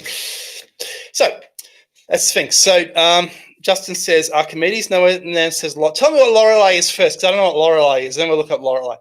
Atlantis would be fun. Okay, let's look up Atlantis. No, hang on. Sam says, while you're still in S, look up Sabatian. And yes, maybe we'll look up. And Ralph says, yes, a cheat. Yes, a cheat dog. You're right, it's a cheat dog. So let's look up Sabat. What was it? Sabatian. Sabatian? Yeah. I reckon all that would be under. So this is like this first edition Britannica acts like a condensed encyclopedia these days, where it doesn't have an index, like which say a publisher would come up with. But this is A lot of work has gone into this, much more than like a publisher's alphabetical dictionary. This is work. This is the consensus. They went through every topic, and thought about how to present this. This is cool. So Sabellians, is that it? A sect of Christians of the 3rd century, is that it? Let's hear about the Sabellians, a sect of Christians of the 3rd century that embraced the opinions of Sabellius, a philosopher of Egypt, who openly taught there is but one person in the Godhead. The Sabellians maintained that the word of the Holy Spirit are only virtues, emanations, and functions of the deity, and held that he who is in heaven is the Father of all things, descended into the Virgin, became a child, became a child and was born as a son, and that having accomplished the mystery of the salvation, was diffused himself into the apostles in tongues of fire. Sounds like Electric Universe. And then denominated the Holy Ghost. Thus they explained by resembling God to the Son, the illuminative virtue or quality of which was the Word, and its warning virtue, the Holy Spirit. The Word, they taught, was darted like a divine ray to accomplish the work of redemption, and that being ascended to heaven, the influences of the Father were communicated in a like manner to the apostles. So it looks like religion transmitted by some kind of plasma electrocution or electric universe or plasma cosmology was the theory of the Sabellians, words being zapped. Like, wow. Damn. What were we looking at? Sabaeans? That's the Romans. We're not looking at the Sabaeans? A sect of idolaters much ancienter than the Jewish law. Is that the one you want to look up, the Sabaeans? What do you want to look up? Sabbateans. Tell you what, I'll read. There's no Sabbateans. I'll read Sabaeans because that's probably the one. So Sabaeans, in church history, a sect of idolaters much ancienter than the Jewish law. In the early ages of the world, idolatry was divided between the two sects. The worshippers of images, called Sabaeans, or Sabians, and the worshippers of fire, called the Magi. Oh. The Sabaeans began with worshipping the heavenly bodies, which they fancied were animated by inferior deities. In the consecration of their images, they used many incantations to draw down into them from the altars, from the stars, those intelligences for whom they erected them, whose power and influence they held afterwards dwelt in them. This religion, it is said, first began among the Chaldeans and their knowledge in astronomy. And from this it was that Abraham separated himself when he came out of Chaldea. From the Chaldeans it spread all over the east, and from thence to the Grecians, who propagated it to all the nations of the known world. The remainder of this sect still subsists in the east, and pretend to derive their name from Sabius, a son of Seth. And among the books in which the doctrines of this sect are contained, they have one which they call the Book of Seth, and which they pretend was written by that great patriarch. Is that what you wanted? Yeah, there's no Sabbateans, there's just the Sabaeans.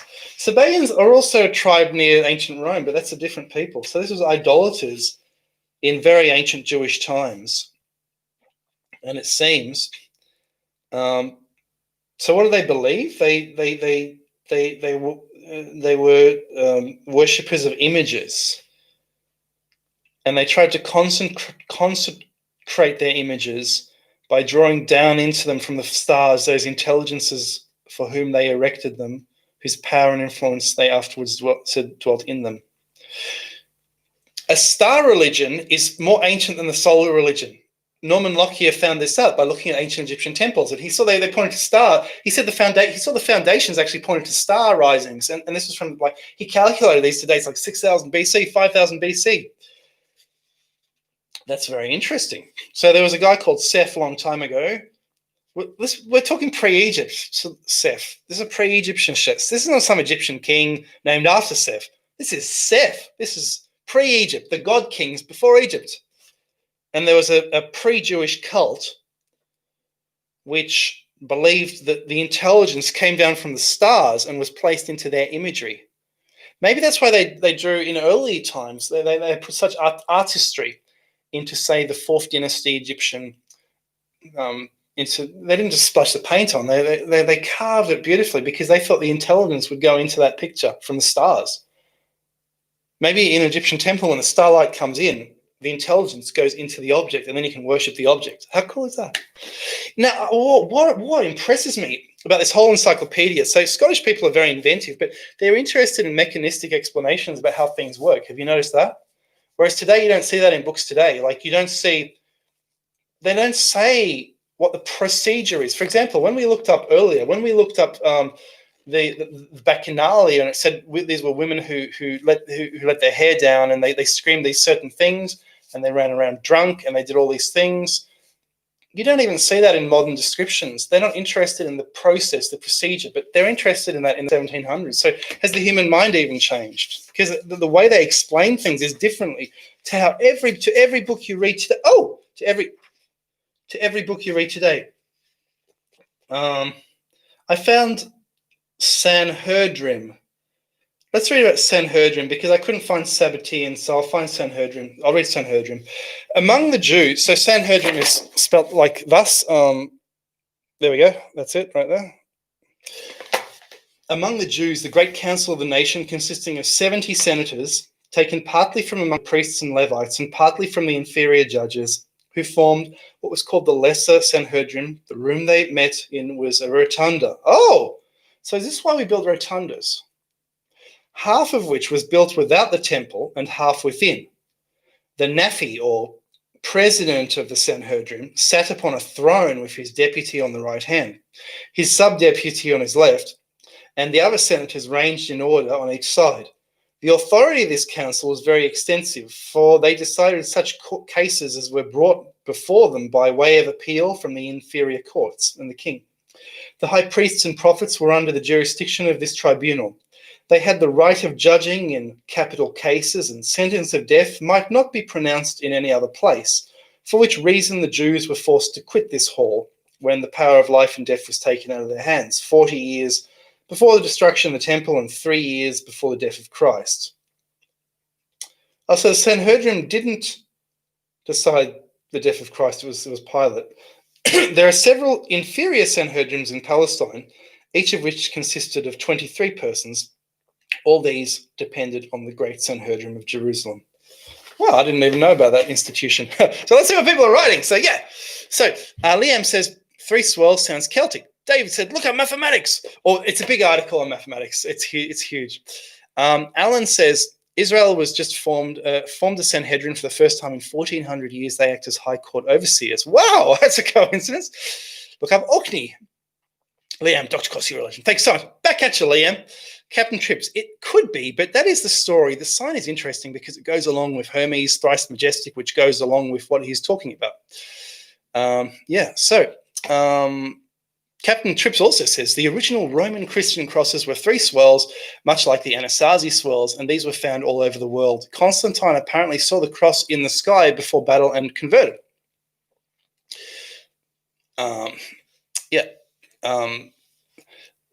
Same Seth as Sephardic, maybe. Yeah, maybe. Or maybe even the shepherds were this cult as well. Maybe a cult was a religious thing, and they said, ha, you're a shepherd, you're religious. Maybe that's where the word shepherd comes from. Because why would it be similar? Why would it have the same root?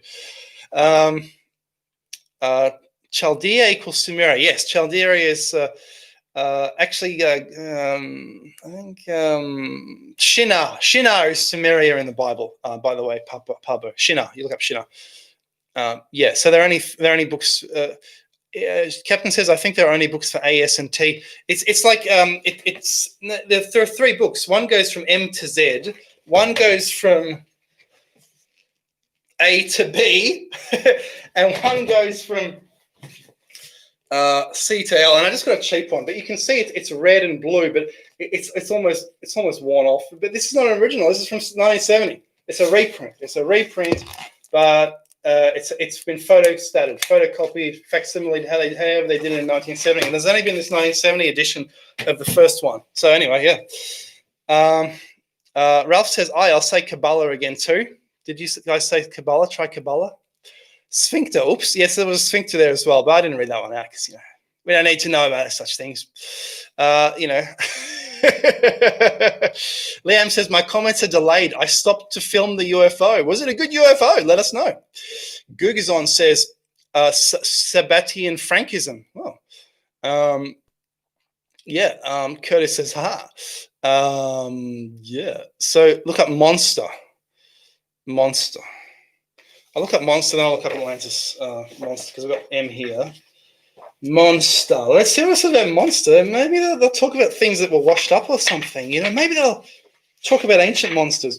But someone suggested that, like, the Draco was actually a dragonfly. Before we were reading about dragon, it said this is some lizard with wings that just fly around or something. And what the hell? You read such funny things. And for those joining us, we found that a ball lightning is a Draco volans. Like, what the hell is a Draco volans? That's a ball lightning. And it said it comes from swamp country. It can be elongated. It scares people, but it's harmless. They knew about this stuff before. This goes all the way back, But the encyclopedia itself is a modern thing, wasn't it? Diderot. No, they say who was the first encyclopedist? Was it Diderot? And then these guys in Scotland, with the Britannica, they said we're gonna. Oh, why is it splitting? You silly thing. But yeah, whatever. It's not my fault. There we go. But anyway, what were we looking for again? Monster. Midwifery. You know what? The article on midwifery is that big. That's a big article. Wow. These must have been doctors or something back in the day. Oh, there's even all these pictures and things. So, yeah. Okay. So, you want to say? Okay, I'll show you. There we go. So, yeah. There we go. Woo! So what are we looking for? We're looking for monster. Oh, there's a huge article on metaphysics. Monster. Mummy. Okay. A body embalmed. That's a kind of monster, isn't it? Embalmed or dried in the manner used by the ancient Egyptians, or the composition with which it is embalmed. There are two kinds of bodies denominated mummies. The first are only carices, dried by the heat of the sun, and by that means kept from putrefaction. These are frequently found in the sands of Libya. Some imagine that these are the bodies of deceased people buried there on purpose to keep them entire without embalming. Others think they are carcasses of travelers who have been overwhelmed by the clouds of sand raised by the hurricanes frequent in those deserts. The second kind of mummies are bodies taken out of the catacombs near Cairo, in which the Egyptians... Catacombs near Cairo? That's Giza! In which the Egyptians deposited their dead after embalming. We have two different substances preserved for medicinal use under the name of mummy, though both in some degree of the same origin. The one is the dried and preserved flesh of human bones, embalmed with myrrh and spices. The other is the liquor running from such mummies when newly prepared or when affected by great heat or damps. The latter is sometimes in a liquid, sometimes of a solid form, as it is preserved in vials well stopped, or suffered to dry and harden in the air. The first kind of mummy is brought to us in large pieces of a lax and friable texture, light and spongy, of a blackish brown colour, and often damp and clammy on the surface. It is of a strong but disagreeable smell. See, these guys are doctors, so they would have been playing with these mummies. The second kind of mummy, in its liquid state, is a thick, opaque, and viscous liquid of a blackish colour and not disagreeable smell. In its indurated state, it is a dry, solid substance of a fine, shining black colour and close texture, easily broken and of a good smell, very inflammable and yielding a scent of myrrh and aromatic ingredients while burning. This, if we cannot be content without medicines from our own bodies, ought to be the mummy used in the shops, but it is very scarce and dear, while the other is so cheap that it will always be most in use. Really? All these kinds of mummy are brought from Egypt, but we are not to imagine that anybody breaks up the real Egyptian mummies to sell them in pieces to the druggists, as they may make a much better market of them in Europe whole, when they can conceive to get them. What our druggists are supplied with is the flesh of executed criminals, or of any other bodies the Jews can get, who fill them with the common bitumen, so plentiful in that part of the world, and adding a little aloes and 2 or 3 other cheap ingredients, send them to be baked in an oven till the juices are exhaled, and the embalming matter has penetrated so thoroughly that the flesh will keep and bear transporting to Europe. Mummy has been esteemed resolvent and balsamic, but whatever virtues have been attributed to it seem to be such as depend upon the ingredients used in preparing the flesh than in the flesh itself, and it would surely be better to give those ingredients without so shocking an addition. Wow. Also, mummy among gardeners is a kind of wax used in grafting and planting the roots of trees, made in the following manner. Take 1 pound of black pitch, a 1/4 pound of turpentine. Turpentine is from pine trees. Put them together into an earthen pot and set fire to them in the open air, holding something in your hand to cover, and quench the mixture in time, which is to be alternately lighted and quenched until the nitrous and volatile parts be evaporated. To this, a little common wax is added, and the composition is then fit for use. So it looks like the Scottish apothecaries were being sold a cheaper form of mummy. It looks like it says the Jews were manufacturing mummies from executed criminals, turning them into Egyptian mummies and sending them off to Europe in the 1700s. But what they really want is the good mummy. The proper mummy with the myrrh and the spices and all this. What do you people think of that? David says, haha, dudes were making potions out of mummies like other cultures made medicine out of dried tiger ball bags. Ralph says it sounds like peoples once used to eat parts of the Egyptian mummies to gain godlike powers. This is a trade, very similar to Chinese belief. Liam says RT had a great video about people making a tincture from the sludge found in mummy's coffin. True story. What book is Charles reading? This is the first edition of Encyclopedia Britannica, 1771. And it's a 3-volume. It's like a dictionary. It's called a dictionary. What it is, I'll show you what it is. It claims to be there it is, a dictionary. You can read this. So it's a dictionary of arts and sciences compiled upon a new plan in which the different sciences and arts are digested into different treatises or systems, and the technical terms, etc., explained as they occur in the order of the alphabet. Illustrated with 160 copper plates, Society of Gentlemen of Scotland. Edinburgh, printed for Bell and MacFarquhar, and sold by Colin MacFarquhar and his printing office, Nicholson Street, 1771. Cool. Yeah, they had bookshops and everything back then. Yeah, like, wow. This is very nice. The one I have, it's not in the greatest condition. It started to tear already just from me opening and playing with it. Like, I paid $140 for this. You shouldn't do that to me. But anyway, whatever. Yeah. So this is incredible. Look, optics. It's got something on optics. You see, like this is cool as you see. So what else are we going to look up? We're going to look up some stuff. Atlantis. Enthusiast Australia says Philosopher's Stone. Paul says mummy powder was amazingly good for everything. You know what? The preservatives in the mummy powder were probably killing off the bacteria in the body, and the virus. It's probably antiviral. So that's how it would have worked. He says, can you read the entry for Troy? Let's do Atlantis first, and then we'll look up Troy, or maybe we'll look up. Right, Atlantis. Right. There's anatomy. Like, wow. Atlantis.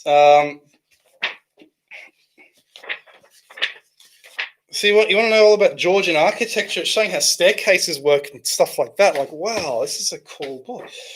Set of encyclopedia. Okay, Atlantis. This is going to be fun. This is going to be a good one. So we've already seen pyramids. We've seen masons. We've seen that masons are 1,000 years old. For those just joining us, it says masons are 1,000 years old. Which is quite interesting. So where the hell did they come from then if they're 1,000 years old? Astronomy. I want to read this whole thing from start to finish, to be honest. We've also found that a ball lightning is called a Draco Volans, by the way. I just saw that near the dragon thing, and it talks about a ball lightning. Like, what the hell is a Draco Volans? Have you ever heard the term? Atlantis. So this is really cool because we also found, by the way, that Tartary, it says Tartary is a country, but it also says split into these geographical regions like Dagestan and Uzbeks and all this, and Mongolia, basically. So it just says it's countries. Atlantides in astronomy, see Pleiades. Oh, the Pleiades are the Atlantides. I didn't know that. Atlas, the name of a ridge of mountains running from east to west through the north of Africa, from whence the Atlantic Ocean took its name. At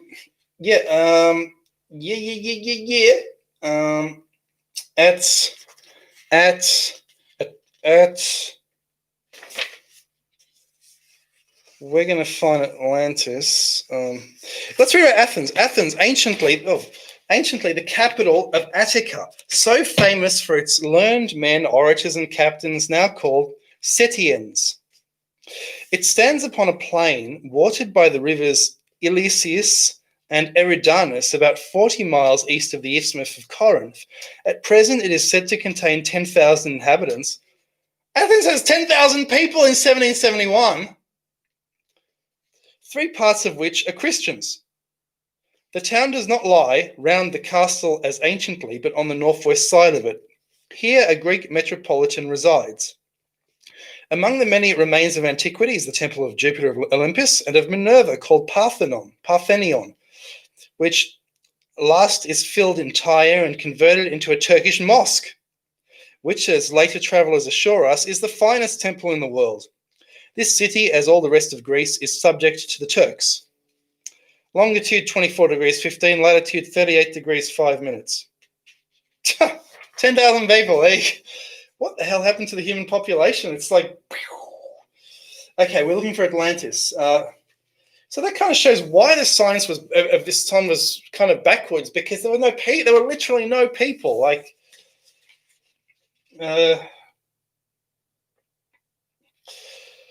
you know what? There ain't no Atlantis. Isn't that surprising? I would have thought there would be Atlantis in here. It might be under Plato. I'll look up Plato. It just says Atlas, the name of a ridge of mountains running from east to west through north of Africa, from whence the Atlantic Ocean took its name. It's also in architecture, the same with Telamon, whatever Telamon is. I'll look up Plato because I don't know how else we could find anything about Atlantis, because this is a dictionary, but it's also got huge long articles in it, such as anatomy and all that. So we'll look up Plato and we'll see it. So Plato. By the way, that's what the music looks like. It looks like Mozart's music, doesn't it? That's under the article of music. Like, it's hilarious. Let's go Plato. And then we'll do exactly what you guys want. So Plato. Pneumatics. You want to learn about pneumatics? That was a big thing. See, this is the end of the 18th century when this was written, and this was, even the steam engine was kind of new in this time. Plato.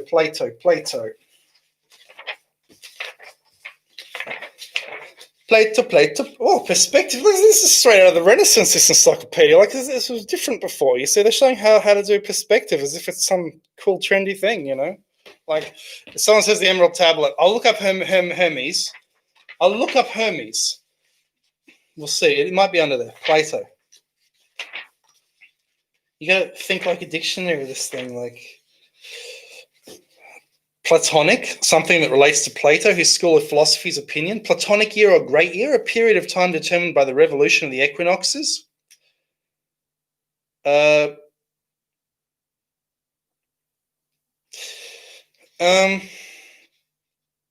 Plato is not in here. Why would Plato not be in here? I'm telling you, it's not in here. What? That's really strange, isn't it? But then again, Plato's not really an arts or a science or a technical thing. It's more like a history. That's a shame. What else are we going to look up? Hermes. We'll look up Hermes.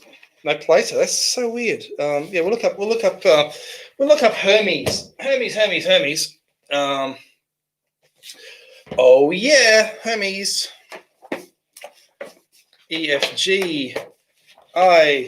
Hermes, and we'll see if it has emerald tablets. Hermes, Hermes, Hermes, Hermes, Hermes, Hermes, Hermes, Hermes, Hermes, Hermes, Hermes, Hermes, Hermes, Hermes, Hermes, Hermes, Hermes, Hermes. Hell. Yeah. No. Yes. No. No. Yes. Yes. No. No. Hero. Herpes. Herpes in medicine, a bilious pustule which breaking out in different manners upon the skin, accordingly receives different denominations. Cool. So everything's herpes. That's good to know. Everything.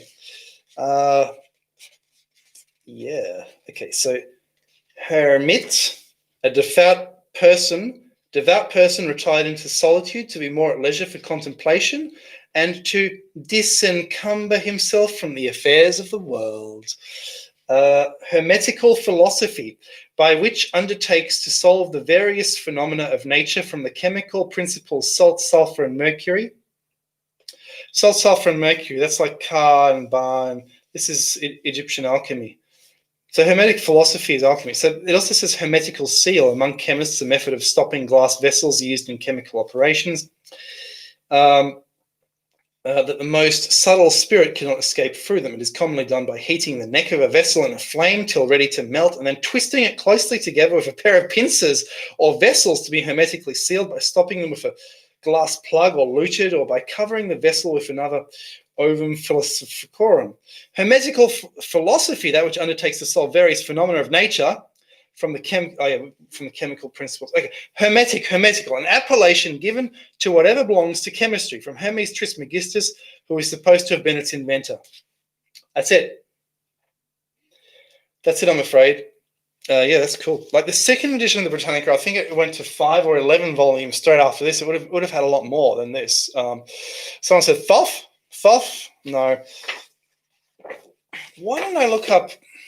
It does seem to. It is a dictionary of arts and sciences. So it gave us quite a lot on ether, but it said there was a cult going around in the 1700s, which said that ether is the universal theory of everything. But they themselves are quite skeptical. So that's what we saw earlier. They said that ether controls the nerves and stuff, and that Newton believed in this. And because what else how else would nerves work? Like it must be the ether. What else would it be?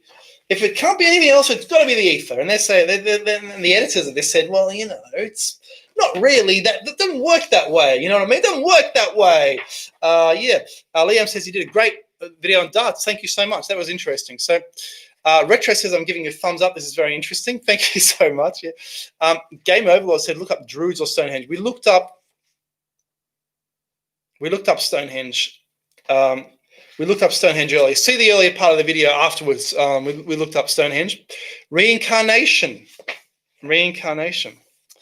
David says Michelangelo.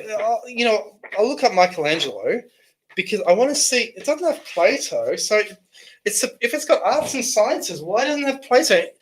He might be under philosophy. I'd have to look up philosophy. But if I looked up philosophy, it wouldn't talk about Atlantis, would it? Like it would under a Plato article, but what are we looking up again? Michelangelo. So if it's got Michelangelo, it'll have other things. We'll see. If it hasn't got Michelangelo, then this is a very narrow book. It's got a lot about medicine, moral philosophy, morals, Michelangelo, midwifery, a huge article on metaphysics. But because it's the first edition, it was a monumental undertaking just to make these 3 volumes. And you look at what they had in the 20th century, they had 24 volumes of this. And it's just a group of people who did it. Look, it jumps straight from metaphysics. Someone wanted to talk about reincarnation. I've seen here metempsychosis. So let's see what it says. That's reincarnation, isn't it? Metempsychosis, the doctrine of transmigration, which supposes that human souls, upon leaving the body, become the souls of such kind of brutes as they most resemble in their manners. Oh, this was the doctrine of Pythagoras and his followers, who held that the souls of vicious men were imprisoned in the bodies of miserable beasts, there to do penance for several ages, at the expiration whereof they returned again to animate men. But if they had lived virtuously, some happier brute or even a human creature was to be their lot.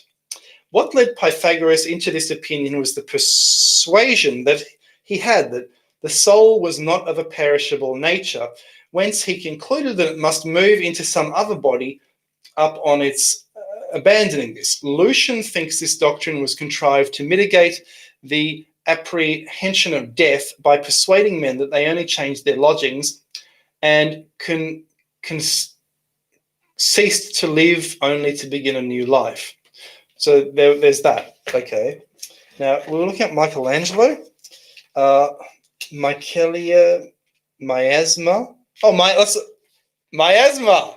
All right. Now this might be before germ theory. So, among physicians, denotes the contagious effluvia of pestilential diseases, whereby they are communicated to people at a distance. So, it seems the miasma theory went into the germ theory because.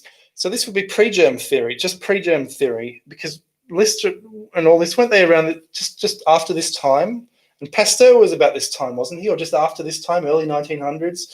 So basically, they knew about the germs, but they didn't say the germs are the disease. They never did that. Because why would an animal make you sick? And a little animal, does make you sick? Are you kidding me? Do you really think a little animal like that, an animal kill like that is going to make you sick? Come on, don't be so ridiculous, So, yeah. So miasma was essentially the rich people lived on hills because the miasma obeyed the laws of gravity and it was swamp gas. And so if you look at Melbourne, all the rich people live in like the suburbs on the hills in the 19th century, and then the poor people live down in the slums like that. Yeah. So Enthusiast says Antarctica was first circumnavigated in 1773, but you might get lucky. So Enthusiast, we looked up Antarctica earlier, and it just said it's the opposite of the Arctic, and it didn't talk anything about the land. Hatchett says Ralph Leonardo McMurray, the book written by Richard Metzer, published by Disinformation, correct? Lapis says, are the Roundwood Theatres the real Birmingham story? Play and act for life. Jules Verne comes from Callista. So Callistas are on the Leline maps done by Mr. Guichard in the early 20th century, in which he found that the Alesias and the Callistas, they all line up, which is interesting. Jay says, chat's brilliant tonight, Charles. Yes. Ralph says, Neptunus Lagoon says, I released the Kraken. That's a bit extreme, mate. Hold it back a bit for a little bit longer, because we don't need to do it just yet. I mean, this is a last ditch maneuver, surely. We're going to look at Michelangelo. That's right. Okay, Michelangelo. Michelangelo. You know what? There's no Michelangelo. It looks like, because it's a dictionary, they didn't put. Why would you put a person in a dictionary? Microscope, an optical instrument. The natives of Britain, where very minute objects are represented. See optics. Very minute objects. So they had it, and that inspires me. I'll look up optics and I'll see what it says. Because there was we looked up bacteria before, it wasn't there. Maybe I'll look up before we look up optics. I'll look up animalicule. Animalicule, like someone said, animalicule is what they were called. So we look up.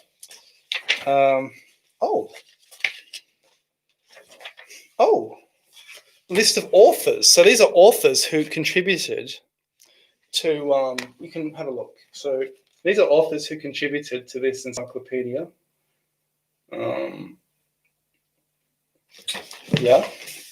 So it's got names like Hasselquist's Travels, Heister's Fergury, books like Hill's Eden, History of Arts and Sciences, Hume's Essays, Holmes' Principia Medicine, Swann's Architecture, Tridel's Theory and Practice of Music, Ulloa's Voyages, Voltaire's Essay on Taste, Dr. Witt's works, Wilsbury Ornithologia and Ichthyographica, Young on Composition, Polygraphic dictionary. Wow. So anyway, animalcule. Animalcule. That's where molecule comes from. Animalcule. So we'll look up animalcule. Animalcule.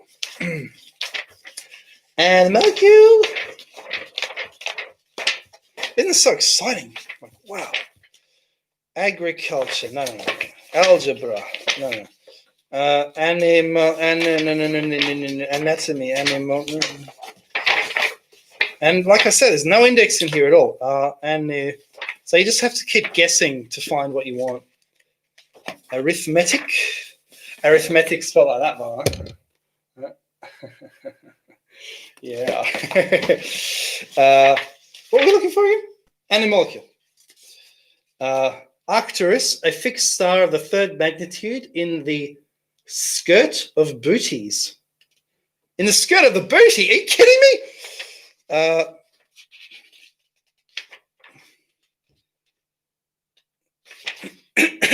Yes, so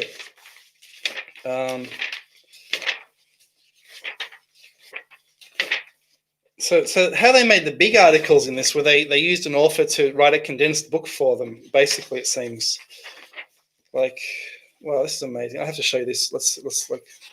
So architecture. So it shows the composite order.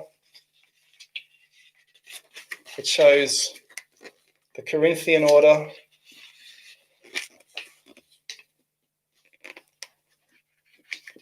This is the architecture article. Oh, this is really cool. This is really nice. Ionic order, yeah.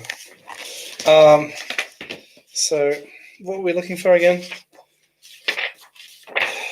Annuities. I should be studying. I'm doing a diploma, which is similar to annuities, like to make some money. Like, my car is 30 years old, and the guy rang me today and he said, it's Toyota Sora. He rang me today and he said it'd be about $5,000 to fix. It was $4,000 last year. And I said, and he said, but I don't want you to pay that much, make it 2.5. So I said, make it 3. Yeah. So, I'm doing a diploma. So animalcules. Animalcule. What the hell is it? It's not here. It's not here, people. Animated. Animalcule. An image so minute in its size as not to be the immediate object of our senses. See, microscope. Okay, I'll look for microscope, okay? Let's look at the bacteria. What bacteria look like in 1777, whatever it's called. Right. It's in that one. Microscope. Let's first see what people are saying. So, Antares. Paul Slater says East India Co. Liam says, where'd you find the book? The book is just on eBay, $140. You can just buy it. I just got this. It's been sent over from Michigan, so they're still sending overseas. This, despite all the virus and everything, they're still sending it. Ralph says Ionia is a good keyword, actually. Is that you, Mania? Mac is short for McDonald's. The food chain. Hello. Yeah, I was missing you. Ralph says the traditional column. Liam says war. Mary writes, says, what is Levator, EBS, Superior, Alkipaka, ABCD, what are you talking about, mate? Yeah. Is Fulcanelli there at all? What are we looking for? We're looking for microscope. Microscope. Okay, microscope. Medicine, mechanistic, microscope. We're going to look at bacteria from the past. This is so good.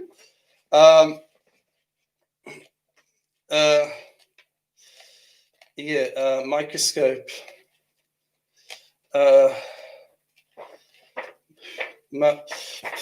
Bloody hell, how am I going to find this? Microscope. Come on. Yeah. Microscope.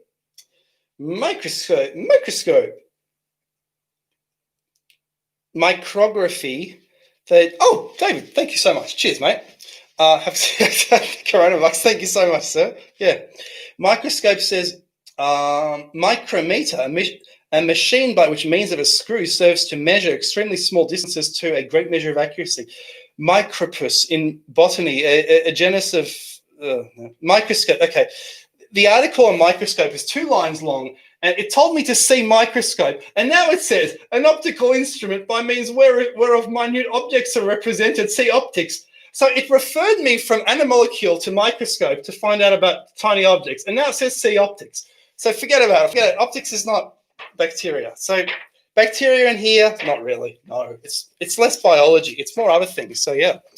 Oh yeah, yeah. Yeah, hi man. Yeah, how you doing? Yeah, yeah. So, hi Chucky, good book.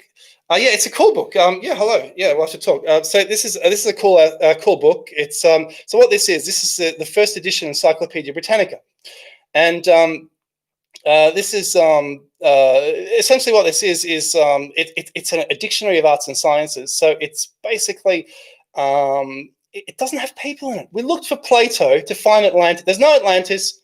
There's no Plato.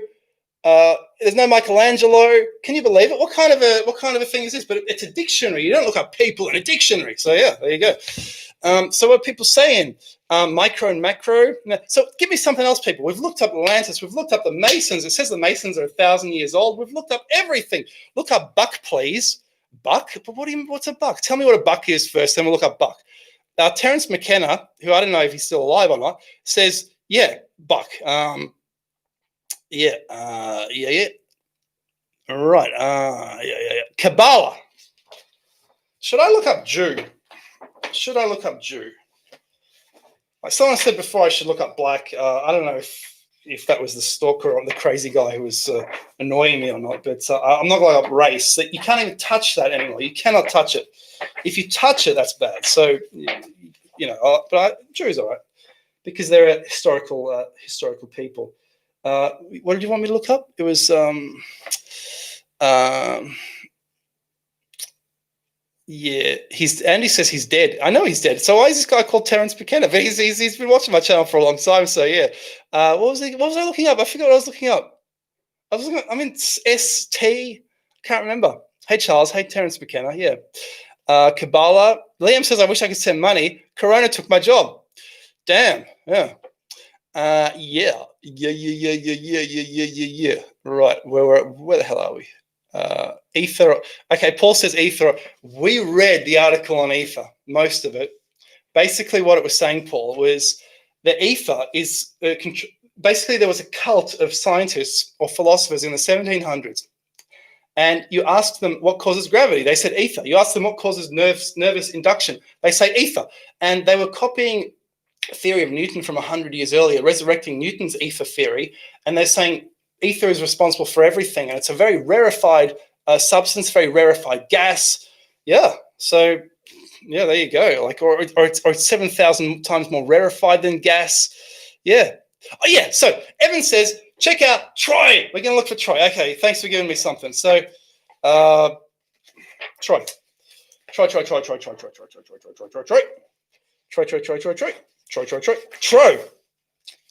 gonna find out Troy. Okay. I'm sure Troy's gonna be here. I'm sure Troy is going to be here. Okay, we have Troya. Okay, Troya. There it is. Troya. And Troya is, well, Trojan games were games said to be instituted by Africanus, son of Enos, who afterwards kept up by the Romans with great solemnity. They were celebrated by companies of boys neatly dressed and furnished with little arms and weapons who mustered in the public circus. They were chosen, for the most part, out of the noblest families of Rome, and the captain of them had the honorable title of Princeps Juventutis, becoming sometimes next heir to the empire and seldom less than the son of the principal senator. Yeah, that's Troya. That's all there is. So Troy is a games celebrated as a memory of the ancient Troy, but there's no ancient Troy in here. Like, can you believe that? Like, what's going on? You know what I mean? Like, yeah. Yeah. So, Am said son of Anus. No, Aeneas. Don't make me say that again. You're very naughty. Tim McKenna says marijuana in there. Am I allowed to? talk about that on YouTube, but they won't monetize this video anyway. And even if they did, they'd give me $2 out of it. So let's look at marijuana because I've said it already. So M-A-R.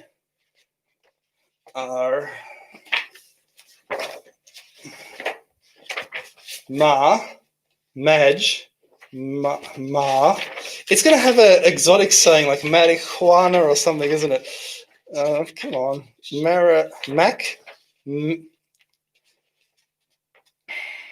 Magic. Ready to hear about magic? Well, this is cool. Originally signified only the knowledge of the more sublime parts of philosophy. But as the Magi likewise professed astrology, divination, and sorcery, the term Magi became odious, being used to signify an unlawful, diabolical kind of science, acquired by the assistance of the devil and departed souls. So they're talking black magic in that one. Like magic is black magic. Yeah. So what were we looking for? I forget. Oh, thanks, Enthusiast Australia.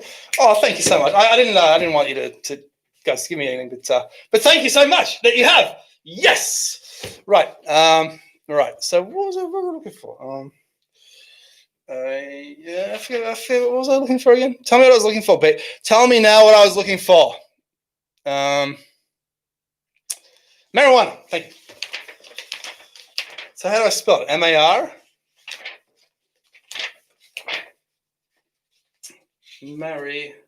Marjoram, see botany. Margarita, the pearl, in natural history.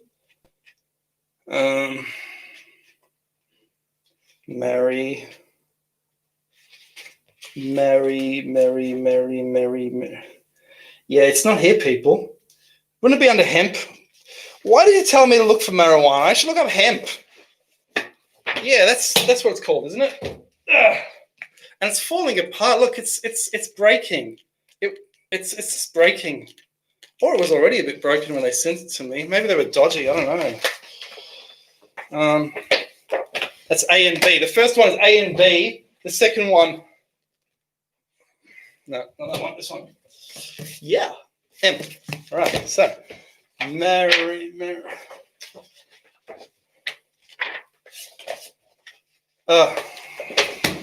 What am I doing? Too many things in the mind. Under that one. Right. We're going to find it. Oh, he said cannabis. Now I'll look up hemp. Because all the people, when they say, like, all the weed heads, they say, oh, the hemp. Oh, you can make clothes out of it. Oh, you can make this out of it. You can make that out of it. But what they really mean is you can smoke it, right? You know, that's their code, right? But but let's look it up. Hemp. H-E. Because it was used since the Stone Ages. We know that. Like it's part of human culture. So why not look it up? Hemp in botany, see cannabis. But it also says it goes on. It goes on a lot, and it says the raising and dressing of hemp scarcely differs from the raising and dressing of flax, but in following peculiars. Hemp requires a light, free, dry, dusty, and even sandy, warm soil, which, if not naturally rich, must be made so by manure. New broke-up ground does not answer for hemp, producing it thin and poor upon the stalk. Hemp does well to follow beans. The ground should be ploughed and harrowed 3 or 4 times, a fortnight or 3 weeks intervening between each time. In some parts of Lincoln and Holland, the soil is naturally so free and rich that it will produce hemp constantly year after year without manure. The leaves which fall off the stalk help to manure the ground. It is frequently sown with a view to clear the ground of weeds, which it does most effectually, growing fast and soon checking every weed but mugwort, which is picked out with a fork. It is sown about the 1st of May, so thin that about 4 pecks are sufficient for an English acre, and 4 pecks, so Peter peck to pick a peck. And the ground must be covered as much as possible to preserve the feed from the birds who are very fond of it. The taper-topped stalk, which does not bear the pods, is called the female, though in fact it is the male, scattering from its bloom a small dust which impregnates the pods of the bushy-topped, which last is commonly, though improperly, called the male or cow hemp.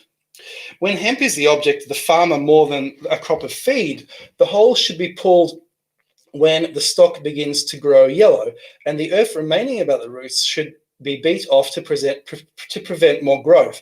But if the feed is wanted in its greatest perfection, the stalks bearing the pods must be pulled before the upmost pods begin to open. The earth should not be beat off from the roots. It should be stooked in sieves upon the field to dry and win as corn, and the top of these stooks should be covered with undergrowth or the like to preserve the feed from the birds. Hemp is sooner watered than flax, and the canals must be deeper. In keeping the feed, much care must be taken to preserve it from rats, mice, and such other vermin who are all fond of it. It is dressed as coarse flax, but it is sooner dressed, and its greater length requires more care and renders it more troublesome in the handling, especially in the scutching of it by the water lint mills with horizontal water lint mills. This is like Industrial Revolution before the steam engine. Water lint mills with horizontal scutches, which it must be folded double. What is too coarse and strong in the stalk for the hand or foot machines may be broken, peeled by the hand. See flax. I'll look up cannabis because it says see cannabis.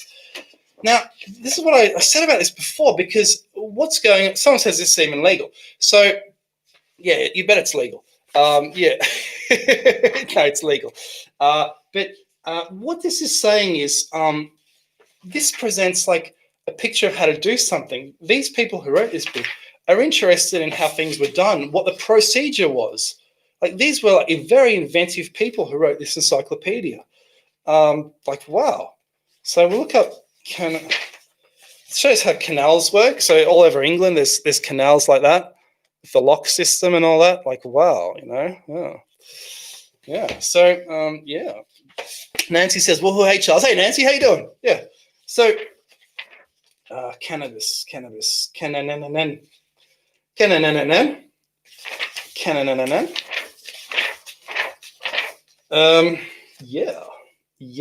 So cannabis.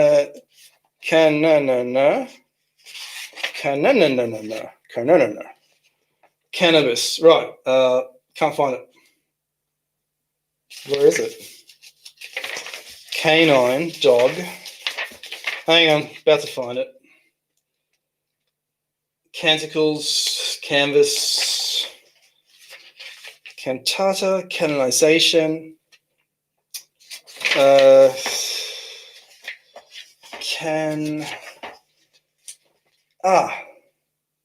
cannabis. Found it, guys. Right. Cannabis. Hemp in botany, the genus of a Dioicea Pentadaria class. The calyx of the male is divided into 5 segments and has no corolla. The calyx of the female consists of 1 leaf, open at the side. It has 2 styli, and the nut or capsule consists of 2 valves. There is but 1 species, viz. the sativa, or common hemp, a native of India. For the method in cultivating and preparing hemp, see flax and hemp. So we saw that already. Wow. I'm telling you exactly how to do it, you know, like, because this is like, you know, for people who want to find something out, there's no internet. Like, what are you supposed to do? Get a book on gardening, I guess, back in this time, or talk to a gardener, or...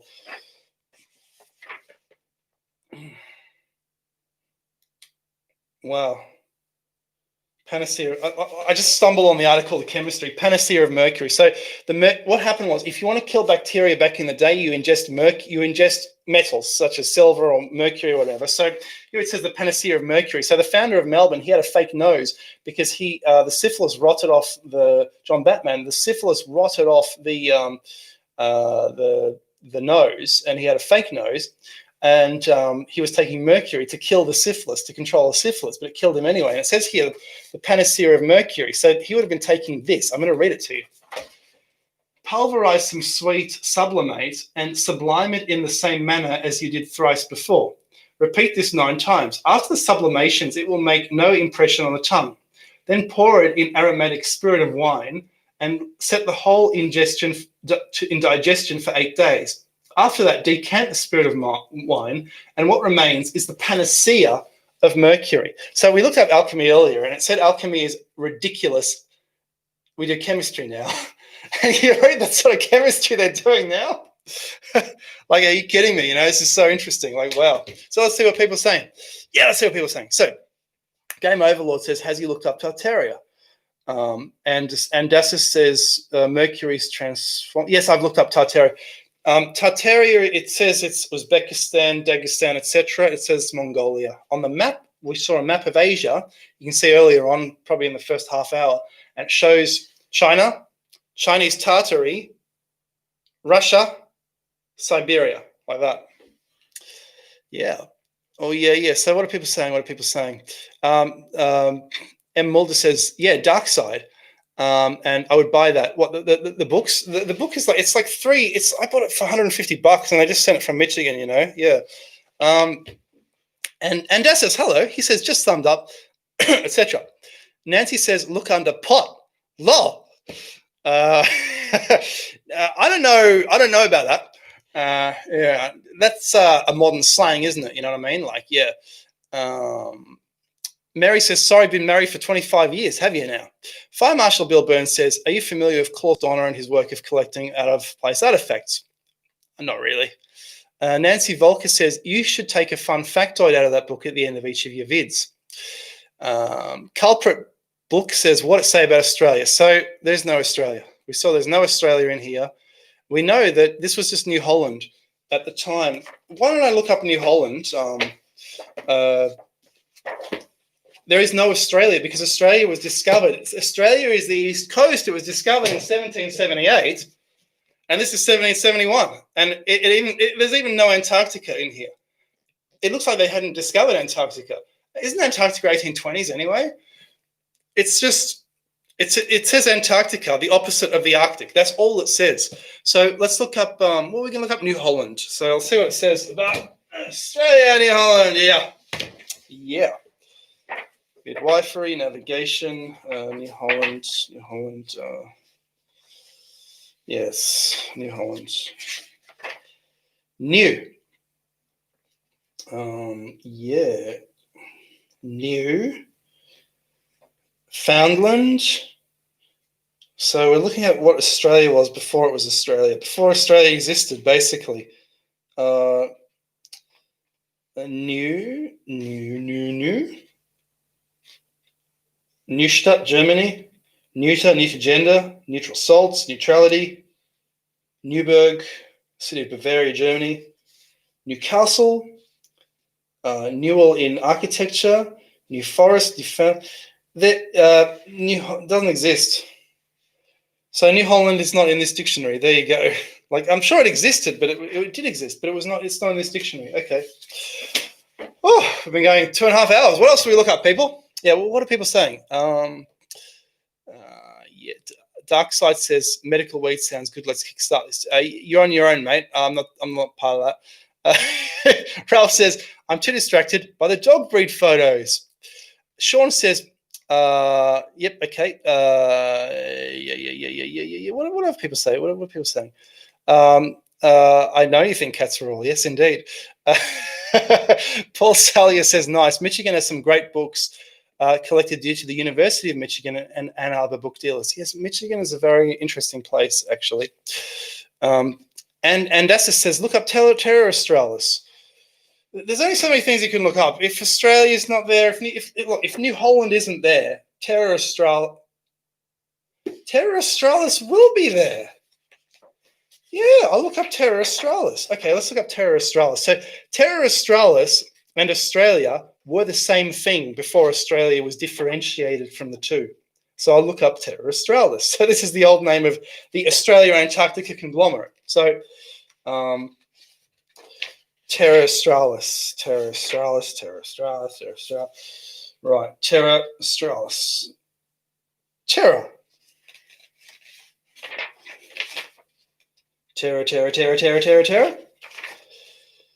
Tetrachord in the ancient music, a concord constituting 4 degrees or intervals and 4 terms or sounds, called also by the ancients diatessaron.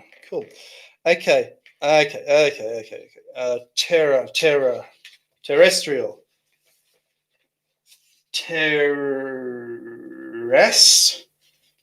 Terra firma in geography is sometimes used for a continent in contraindiction to islands. Terra del Fuego, an island of South America from which it is separated by the Straits of Magellan. Terra Filius, son of the earth, a student of the University of Oxford, formerly appointed in public acts to make jesting and satirical speeches against the members thereof, to tax them with any growing corruptions. There's no Terra Australis, unfortunately. Like, why? It's not a geographical dictionary. Geography is not arts, I guess. It's just arts and sciences, whatever that means. But there's no Michelangelo. Jet says, look up Shemira. I don't know what that is. Look up Shemira. I don't know what that is. Yeah. Mary says, I live in Michigan. Cool. Lemuria ain't going to be there. Tetragrammaton, please. Tetragrammaton. It barely has anything on it cold. It's not going to have tetragrammaton. Surgery.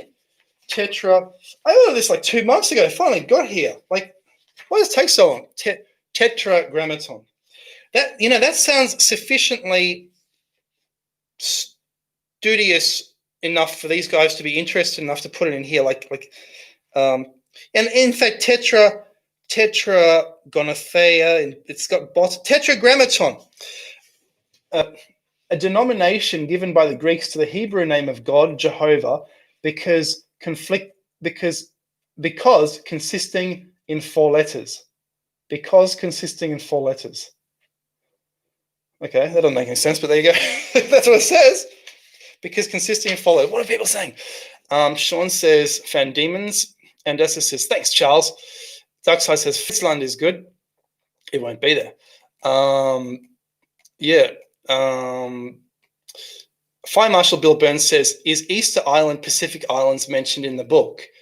It won't be. It won't be. I'll look up Easter Island, okay? We'll see if it talks about the statues, but this is not an archaeology book. It talked about Stonehenge. It talked about the pyramids, a paragraph for each, but it didn't say too much. It really didn't. It talked about feet and inches. It said Stonehenge was 6 miles from the nearest town, which was interesting because why 6? Base 6 knowledge. Yeah.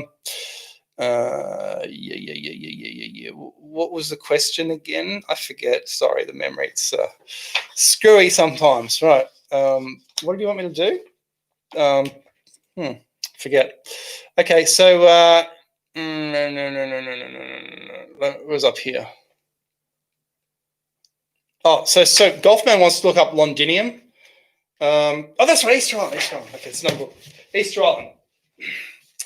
Let's have a look. It's not in A to B. It's going to be in C to L. Right. Easter Island. Commerce, X. Easter Island, right. Oh, that's the cool electricity apparatus again, from the 1700s. There's electricity. The battery. There you go. Get your battery out. Put your AA batteries in. That's a battery. But and it was saying earlier that the science has advanced so much in the past 100 years, and they're talking about the 100 years before 1771. It's unbelievable. And earlier they said the Templars fell under misdirection and they committed offences, and that's why they were wound up. Unbelievable. And they don't say that today. East Earl, British nobility. Eaton, Easter. There is no Easter Island. I'll read Easter, okay? There's no Easter Island. A festival of the Christian Church observed in memory of our Saviour's resurrection. The Greeks called it Pascha, the Latins Pascha, the Latins Pascha, a Hebrew word signifying passage, applied to the Jewish feast of the Passover. Oh. It is called Easter in the English from the goddess Oistra, worshipped by the Saxons with peculiar ceremonies in the month of April. The Asiatic churches kept their Easter upon the very same day the Jews observed their Passover, and others on the first Sunday after the first full moon in the new year. This controversy was determined in the Council of Nicaea, when it was ordained that Easter should be kept upon one and the same day, which should always be a Sunday in all Christian churches in the world, For the method of finding Easter by calculation, see volume 1, page 492. So Easter is, the reason it's hard to calculate Easter is it's lunar calendar, so it keeps mixing up. It's got its own calendar which varies like that compared to our year, which stays the same. So it's interesting. Yeah. So M. Mulder says, how about therapy space? She's talking about space coyote. Space coyote. Okay. Jace Ventura says, we don't need to hear it. Yeah, I agree. We don't need to hear that. Trey Ormers, like Sam, alchemy is barely in there. Ormers ain't going to be in there. Okay, what else? Yeah. Ralph says, look up Yahweh. Yeah, that's the tetragrammaton. Yeah. Okay. Liam says Helicana. Look, place Helicana. You want me to look up Helicarnassus? It'll say something about that thing. Okay, I'll look up Helicarnassus. So one of the 7 wonders of the ancient world was placed in Helicarnassus, and the wonder was a mausoleum of some Lydia. I believe he was a king of Lydia. So that's what you want me to find. You wrote it as Helicarnassus. We'll look up Helicarnassus. So Carnassus. Yeah.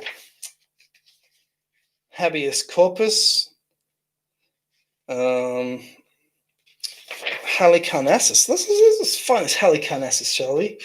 Helicarnassus. Halitotis.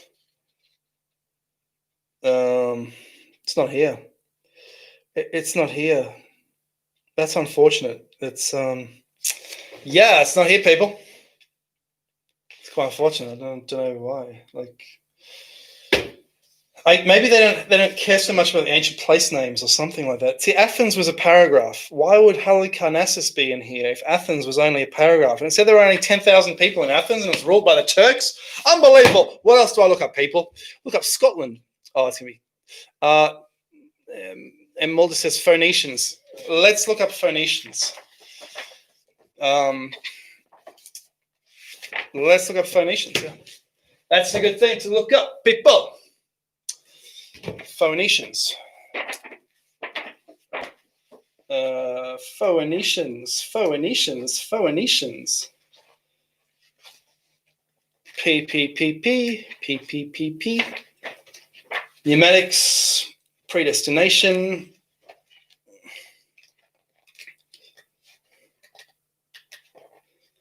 Perspective. Fee. Pneumatics. PE. The perspective article is huge. It just goes on and on and on. But I can't wait to see what it says about the Phoenicians, actually, because nothing is known about them. The Phoenicians were like the Jews are from Judea, but the whole of that area was Jewish. And you hear nothing about it because Jesus didn't come from there. That's why we don't hear about it. And they had a different kind of mountain worship. Instead of a temple worship, they worshipped a mountain, the pillar, and the sunlight. And it makes you wonder: did the obelisks in Egypt are they Baal? Are those obelisks Baal because of the proximity of the Phoenicians to them? And the Phoenicians would have ruled Egypt because they had the money and the wealth and the power. Yeah. So Phoenicians. Phoenix in astronomy. See astronomy. And it's botany. See, they don't talk about the mythology. This is not a mythology. This is written by scientific people. They don't care about the mythology so much. You don't see any mythology in here.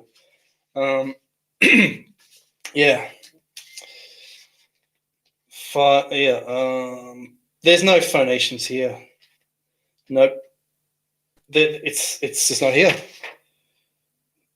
Phosphorus. There's no Phoenicians. Maybe they didn't even know what the Phoenicians were. Yeah, what a pity.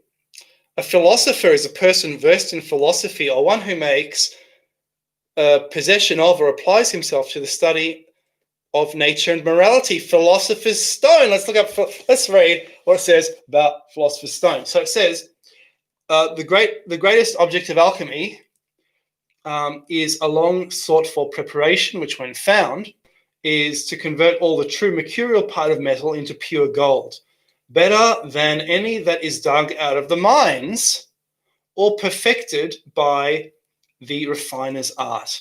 And this only by crafting a little quantity thereof upon metals in fusion, whilst that part of the metal which was not mercury is immediately burnt or blown away.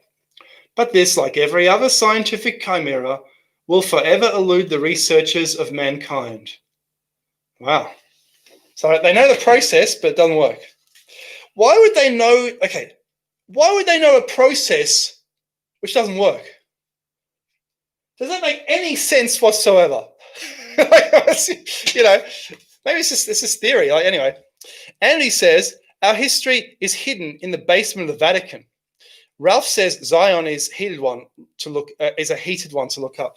It won't be here, but I'll look it up because you never know. You just never know. It's got books of the Old Testament and things in here. That is in here. Zion.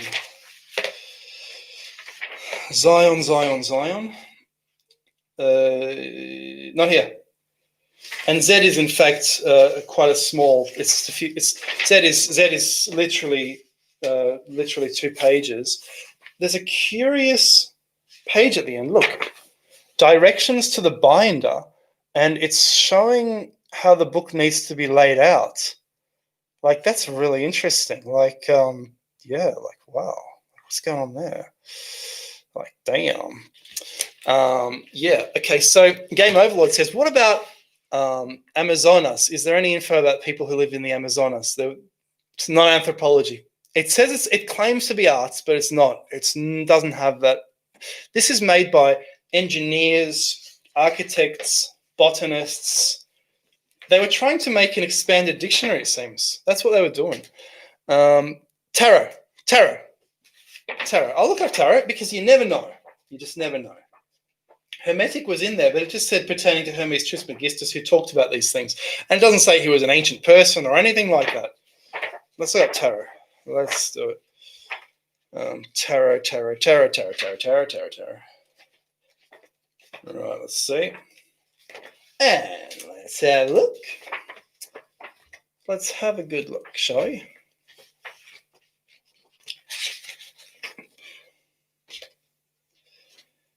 Tarot. Tarsus in anatomy. Tartar, see chemistry.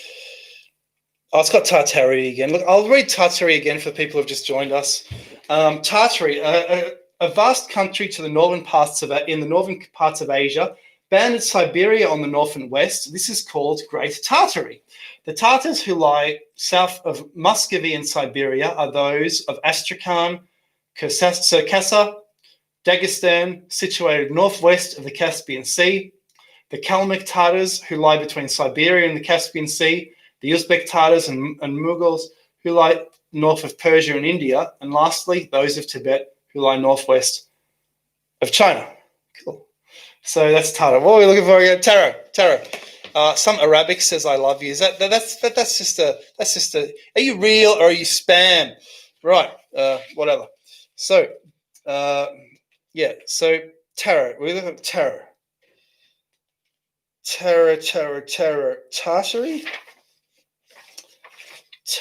No tarot. Sorry, there's no tarot here. It has hardly anything about anthropology. Was anthropology even a thing before? So Ralph says tarot will be fun, and I'm certain it'll be there. It's not there. Yeah. Sam says, what about Khazaria? It won't be there. It's not even in a modern dictionary or encyclopedia. David says his wife got home. Yeah, see you later. See you later, David. Sean says, please don't get off topic.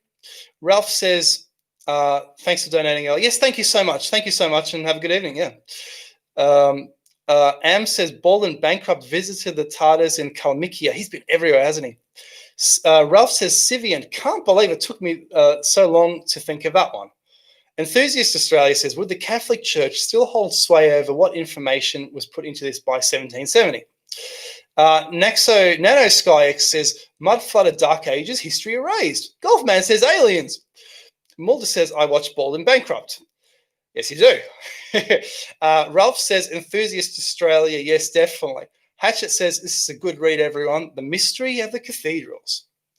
And Paul Slayer says, Moscow. Fire Marshal Bill Burns says, do you have books on cryptozoology? Yeah, I do. Do you? Like, books on crypto are so cool, like about Loch Ness Monster and all this. Hey, Dr. Charles, Mars ought to be interesting. What Mars are you looking for, the god or the planet? I guess you're looking for the planet. You're thinking about Sidonia, aren't you? If I look up that Mars, it'll say see astronomy. We'll look up normal Mars. There's a huge article on astronomy to go to. We'll probably wrap up in about 10 minutes, people. Mars. Marshall, Marrow. Mars in astronomy, see astronomy. Mars among chemists denotes iron as being supposed to be under the influence of that planet. See chemistry. So it's saying that alchemy is ridiculous. And then it says iron is under the influence of the planet Mars. Are you kidding me, Encyclopedia Britannica? Are you kidding me? This is weird, eh? Yeah. How many planets do they know about in 1771? Isn't Uranus 1830s or something? I could be wrong. Luna says, following you for a while, woke up 2 a.m. to this lol. Hey, how you doing? Yeah. Jet Set says Dogon. They won't be. You can't even find Dogon in a modern one. Liam says Bald and Bankrupt's a great channel. Sean says Charles has put a huge part of his life into truth. Ralph says it's actually really surprising what's missing, what's left there. And for those who are just joining us, there's a lot of people on this time today, actually. So we've looked up pyramid. That's earlier in the video. We've looked up Stonehenge. We've looked up Templars. We've looked up Masons. We've looked up Tartaria in this old, very old 1771 first edition Encyclopedia Britannica. 3 volumes. I wanted to see what was in here. I see that it's not as much anthropology or there's no such thing as archaeology in this time, it seems, because it's done by engineers, by architects, by botanists, by medical people, by philosophers, lawyers, musicians, navigators, optics. It's got perspective, pneumatics. A lot of engineers wrote this. So this would have been written by men. It's got a lot of male stuff in it. It's engineering focused, and where it talks about things like the ancient Bacchanalia, for example, it talks about the mechanism, the process. We saw with the Bacchanalia, it talks about it says they have to let down their hair, they have to run around crazy. It said what they were screaming out. They were screaming out "Io Bacchae," and it talks about the mechanisms of things. Just amazing, yeah. What else? Let's look up a couple more things and we'll wrap it up, eh? So, yeah. So what are people saying? Oh, thank you so much, Enthusiast Australia. Cheers. Yeah. I hope you've enjoyed this session. It's pretty cool to see. We'll probably go back to this in another live video. Actually, I think it'll be a good idea. Andy says, look up firmament. So earlier we looked up ether, and we read the ether article, and it actually said that. They think the ether is controlling the nervous system. And that was an alternate. It was like a pseudo theory going around the 1700s because these guys are skeptical about that. But they said it can explain gravity. It can explain everything. I didn't know any of this. This is cool as. So we will look up firmament. Let's look up firmament. So we'll get that one out. Yeah, firmament. Let's look up firmament, man. All right. Chemistry.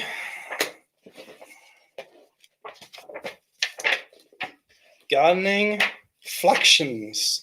They knew about fluxions before. So this map is actually pretty old. Like I thought this was mainly 19th century, but it was around in the 18th century. That's interesting.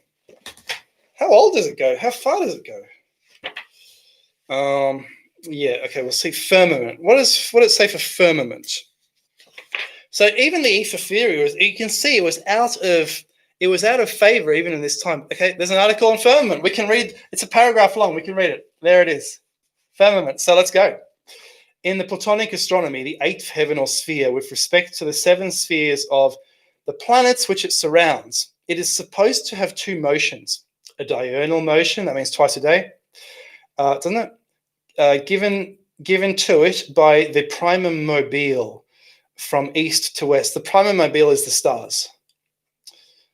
About the poles of the ecliptic, and another opposite motion from west to east, which last it finishes, according to Tycho, in 25,412 years, and according to Ptolemy, in 36,000, and according to Copernicus, 25,800, in which time the fixed stars return to the same points in which they were at the beginning.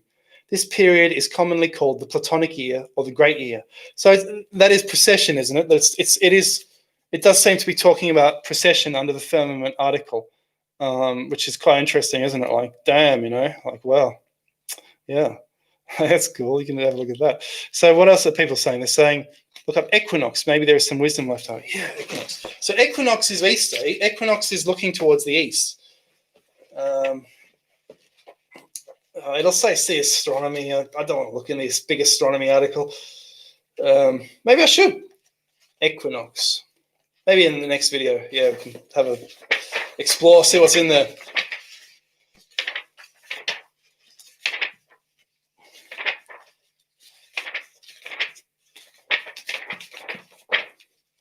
Equus.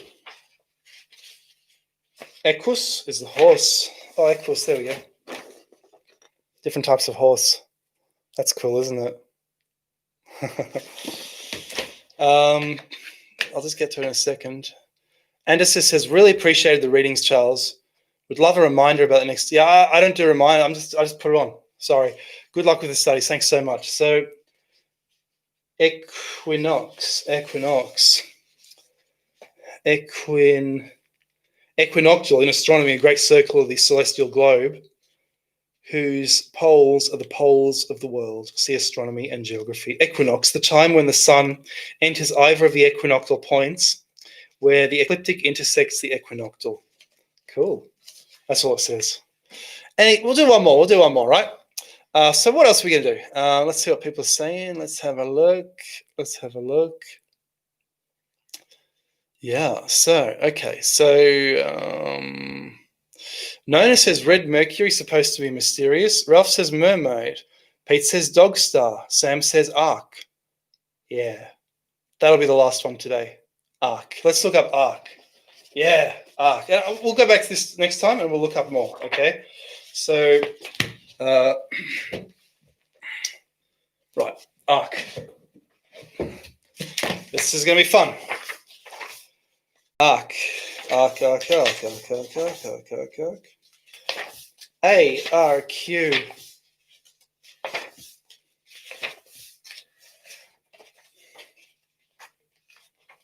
A-R-Q.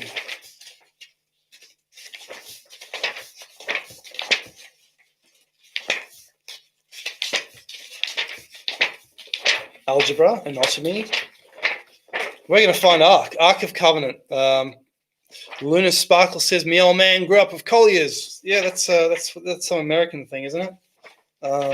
Arc. Let's find arc. Okay, we're going to put A-R-K, A-R-G, argument, Gnautica, arithmetic. It's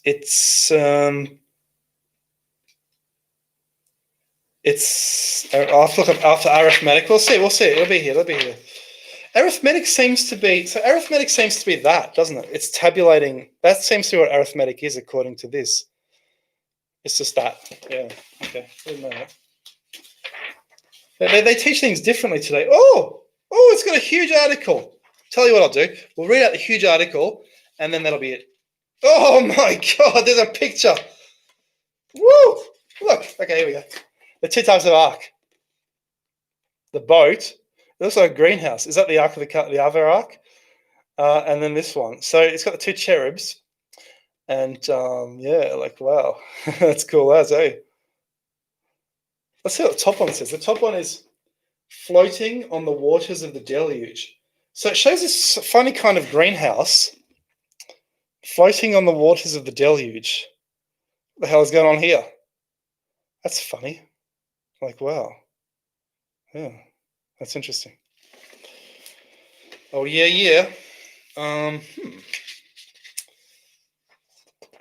Yeah. So, let's look up Ark. So, Ark. The Ark has afforded several points of curious inquiry among the critics and naturalists relating to its form, capacity, materials, etc. The wood whereof the ark was built is called in the Hebrew gopher wood and the Septuagint square timbers. Some translate the original cedar, others pine, others box, etc. Paletia prefers cedar on account of its incorruptibility and the great plenty of it in Asia, whence Herodotus and Theostratus relate that the kings of Egypt and Syria built huge fleets thereof instead of deal. The learned Mr. Fuller, in his Miscellanies, has observed that the wood whereof the ark was built was nothing else but that which the Greeks call something, or the cypress tree, for taking away the termination kupa and gopher differ very little in found. This observation, the great Bockhart, this is not Bockhart the archaeologist, this is Bockhart, someone else, has confirmed and shown very plainly that no country abounds so much with this wood as that part of Africa which lies about Babylon. In what place Noah built and finished his ark is no less made a matter of disputation, but the most probable opinion is that it was built in Chaldea, in the territories of Babylon, where there was so great a quantity of cypress in the groves and gardens in Alexander's time, that that prince built a whole fleet out of it for want of timber. And this conjecture is confirmed by the Chaldean tradition, which makes Xisithros, another name for Noah, set sail from that country. The dimensions of the ark is given by Moses of 300 cubits in length, 50 in breadth, and 30 in height, which some have thought too scanty considering the number of things it was to contain. And hence an argument has been drawn against the authority of the relation. To solve this difficulty, many of the ancient fathers and the modern critics have been put to very miserable shrifts. They mix up the S and the F, it's impossible to read it. But Buteo and Kircher have proved geometrically that taking the common cubit of 1.5 feet, the ark was abundantly sufficient for all the animals supposed to be lodged in it. Snellius computes the ark to have been above 0.5 acre in area, and Father Lamy shows that it was 110 feet longer than the Church of St. Mary at Paris and 64 feet narrow. And if so, it must have been longer than St. Paul's Church in London, from west to east, and broader than that church is high in the middle. And 54 feet of our measure in height. And Dr. Arbenethort computes it to have been 81,062 tons, TUNS. The things contained in it were, besides 8 persons of Noah's family, 1 pair of every species of unclean animals, and 7 pair of every species of clean animals, with provisions for them all during the whole year.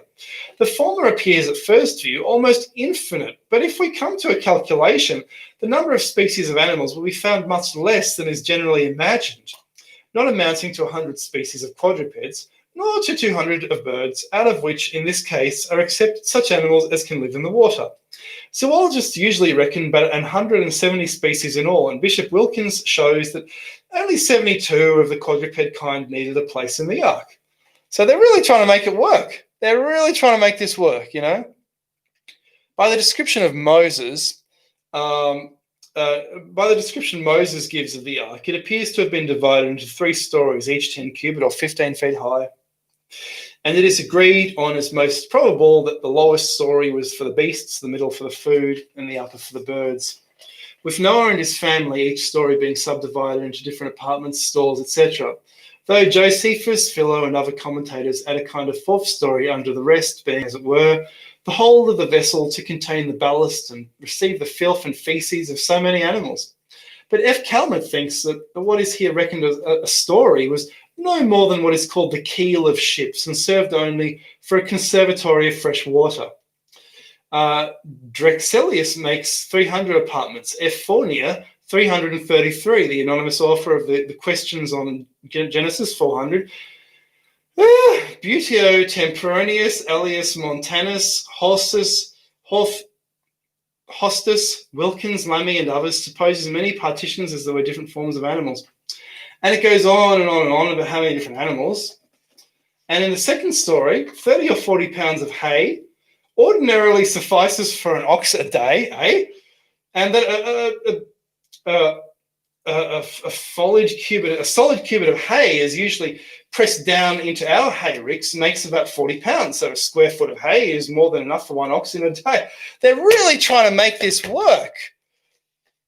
Bishop Wilkins computes all the carnivorous animals equivalent as to the bulk of their bodies and their food to 27 wolves and the rest to 280 beeves. It just goes on and on and on. Unbelievable. It goes on and on and on. So let's read the summary. But it must be observed that besides the places required for the beasts and birds and their processions, there was room required for Noah to lock up household utensils, the instruments of husbandry, grains and seeds to sow the earth, and with after the deluge, for which purpose it is thought that he might spare room for the third story for 36 cabins, besides a kitchen, a hall, 4 chambers, and a space about 48 cubits in length to walk in. Okay, let's read Ark of the Covenant. Let's do this. Let's do this. Slow down. Sorry, I'm going too fast. A small chest or coffer, 3 feet 9 inches in length, 2 feet 3 inches in breadth, and 2 feet 3 inches in height, in which were contained the golden pot that had manna.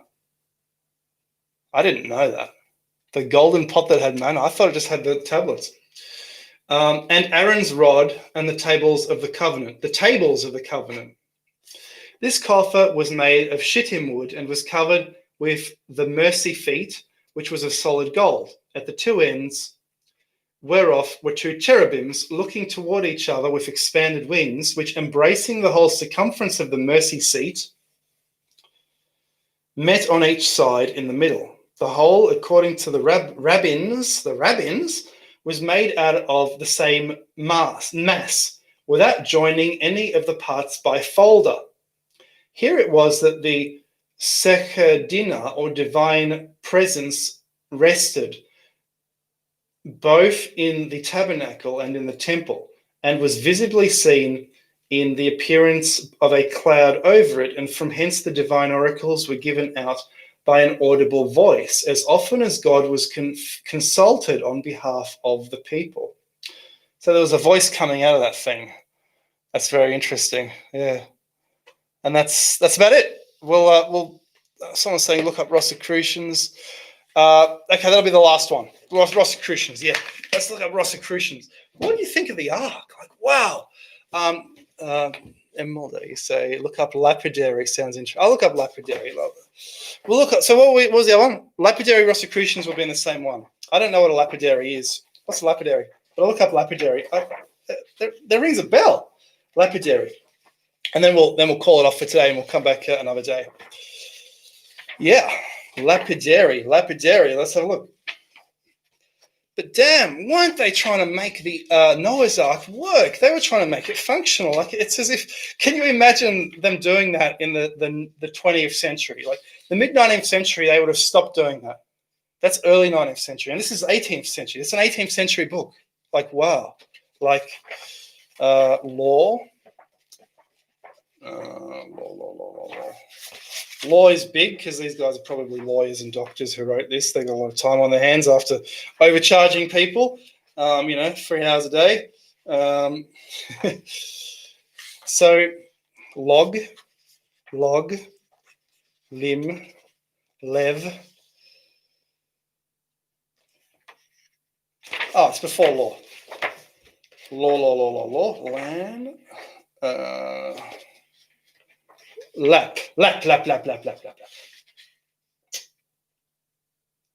Lapathum in botany. Lapidary. Okay, we'll read lapidary, then we'll do Rosicrucian. That's it.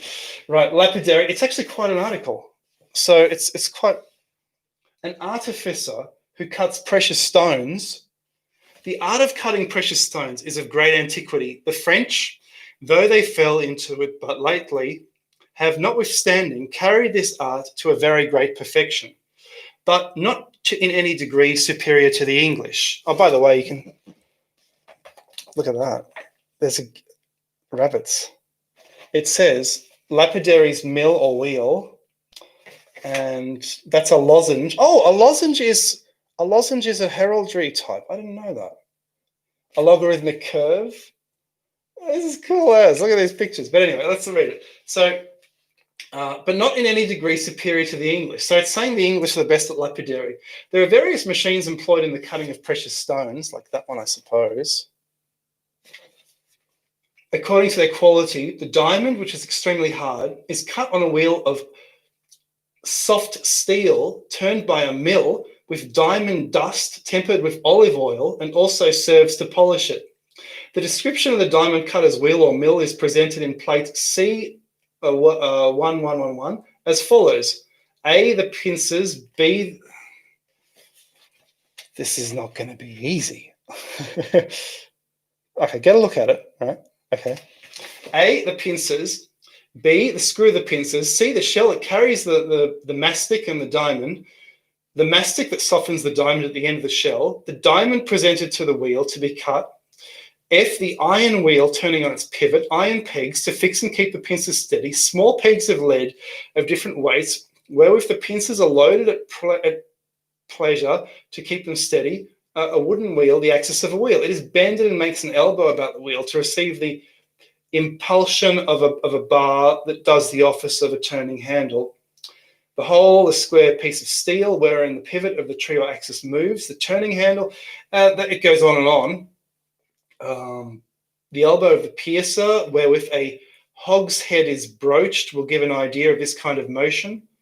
The catgut string that goes around both iron and wooden wheels. If the wooden wheel is 20 times larger than the iron one, the latter shall make 20 turns upon the diamond, whilst the large wheel makes but one round its axis, and whilst the boy gives, without any resistance, 100 impulsions to the turning handle, the diamond experiences 1,000 times the friction of the whole grinding wheel. So that is what that description refers to. That's very interesting. I'm sure they don't do it that way today. Even in the 19th century, they may not have done it this way. Wow. So the diamond cutter follows the work with his eyes without taking any other share in it than that of changing the place of the diamond to bite on a new surface, and of timely thrown upon it with a few drops of oil, the minute particles of the diamonds first ground one against the other to begin the cutting of them. The oriental ruby, sapphire, and topaz are cut on the copper wheel with diamond dust tempered with olive oil and are polished on another copper wheel with tripoli and water. The hyacinth, emerald, amethyst, garnets, agates, and other stones not of equal degree of hardness with the other are cut on a leaden wheel with smalt and water, and polished on a tin wheel with tripoli. The turquoise of the old and new rock, girasol and opal are cut and polished on wooden wheel with tripoli also. The lapidaries of Paris have been a corporation since the year 1290. It is governed by 4 jurats who superintend their rights and privileges, visit the master workman, take care of the masterpiece of workmanship, bind apprentices, and administer the freedom. Cool. So that's what lapidary is. Now we know. Right. So the last one, Rosicrucians. Then we'll go. Rosicrucians. Dark out there. Rosicrucians. Right. Okay. Rosicrucians. Let's see. All right. Does it have a description? No, Doggerland is a theory come up within the 1970s. It's not going to have Doggerland here. Right. Rosicrucians.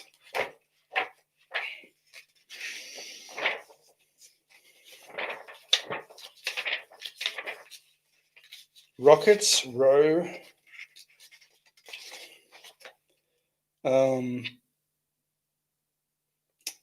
Roscommon, County of Ireland. Rosicrucians. There we go. I'm breaking this book as well. It's so delicate. Rosicrucians. Okay, they're Rosicrucians. So Rosicrucians, or Brothers of the Rosy Cross, a name assumed by a sect or cabal of hermetical philosophers who appeared, or at least were first taken notice of in Germany in the beginning of the 16th century. They pretended to be masters of all sciences and to have many important secrets, particularly that of the philosopher's stone. Their society is frequently denoted by the abbreviatures FRC.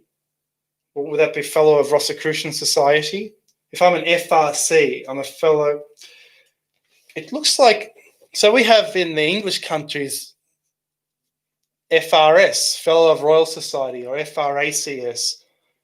Did the Rosicrucians invent this abbreviation, and where the whole modern world is built around this? Wow. Yeah, cool. Okay, so hope you've enjoyed. It's been fun, looking at this book. We'll look at it again, and it'll be really cool. Game over. I said, not fellow frater, but fellow brother. Ralph says, in the cupboard, like all the other clothes, people make too much of the Masons today. So in this time, it says they were expanding all over Europe, according to this. Thanks so much. Yeah. Nice home office morning with your stream. Thanks so much. Yeah. Thanks so much, mate. Dark side. No. Illuminati won't be in here because it's pre-French Revolution.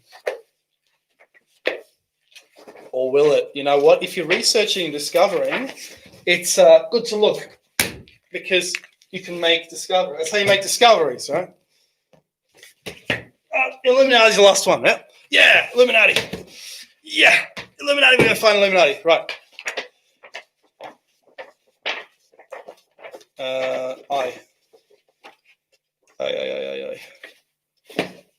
Oh, that's interesting. So under fortification, there we go. That's how you do fortification. Interesting, eh? That's how you do it. And make a star fort. So the star forts, wow, yeah, there's so, oh, there you go. Yeah, some of you should probably get this book because there you go. This set of encyclopedias, star forts. Wow. But yeah, we'll just, where is Huningen? How good is that? Well, anyway. So we were looking up Illuminati, which won't be here, but if it is here, then history has to change, and history often has to change. Illuminati, impost, imbecility, a languid, infirm state of body which, being greatly impaired, is not able to perform its usual exercises and functions. Oh. Yeah. Right. Okay. Imbibing, the action of a dry, porous body that absorbs or takes up a moist or fluid one. Thus, sugar imbibes water, a sponge the moisture of air. So when I imbibe, it means I'm reverse desiccating myself. I thought it just means drink. So drink probably means something alchemical. That's an alchemical term. That's cool as. So anyway, Illuminati. You look up I, it says J. It says I up the top and J. Like, what the hell? I don't know what to look up anymore. Like, what's going on? Hi, got milk. This is a first edition Encyclopedia Britannica, and we're winding up because it's 3 hours in. But we're looking up Illuminati. It's 1771. Illuminati isn't it French Revolution? But we're going to find out. Illuminati was kind of also almost invented in the 20th century because it was talking about something that may not have been, like in the past, that may not have been the Illuminati. Iliad. Impeachment, the accusation and prosecution for treason and other crimes and misdemeanors. Wow, it's the same as in America today, from 1771. Ilium in anatomy. Illuminati is not here. Iller, and then it goes to, no, it's not here. So they don't know what it is. It doesn't mean they don't know what it is. It just means it's not in here. Well, people, hope you've had a great time exploring this book with me. We'll wrap it up like I promised. And yeah, we'll talk about it soon. So yeah, people, say your bye-byes and say your bye-bye and all that. And thank you so much, everyone. It's been good. So illuminating. W says it's been illuminating. Yeah, it's been fun. See you, everyone. And thank you so much for being here and watching, and sharing, exploring with me. So what have we found? What's the summary? Stonehenge, it doesn't say much. Pyramids, it doesn't tell us much. We learned about mummies. It said catacombs near Cairo, all these mummies were dug up. So this is the Giza cemeteries or something. And and it says this was used by chemists, but fake mummies were being manufactured and sold to Scotland and other countries for use in medicine. At the time this was written. Wow, we've learned that. Okay, guys. Bye-bye, everyone. See ya. Have a good time. Yeah, it's been fun. I'm going to click end stream. And, thank you for being here. Cheers, guys. Yeah. Oh, yeah. Bye.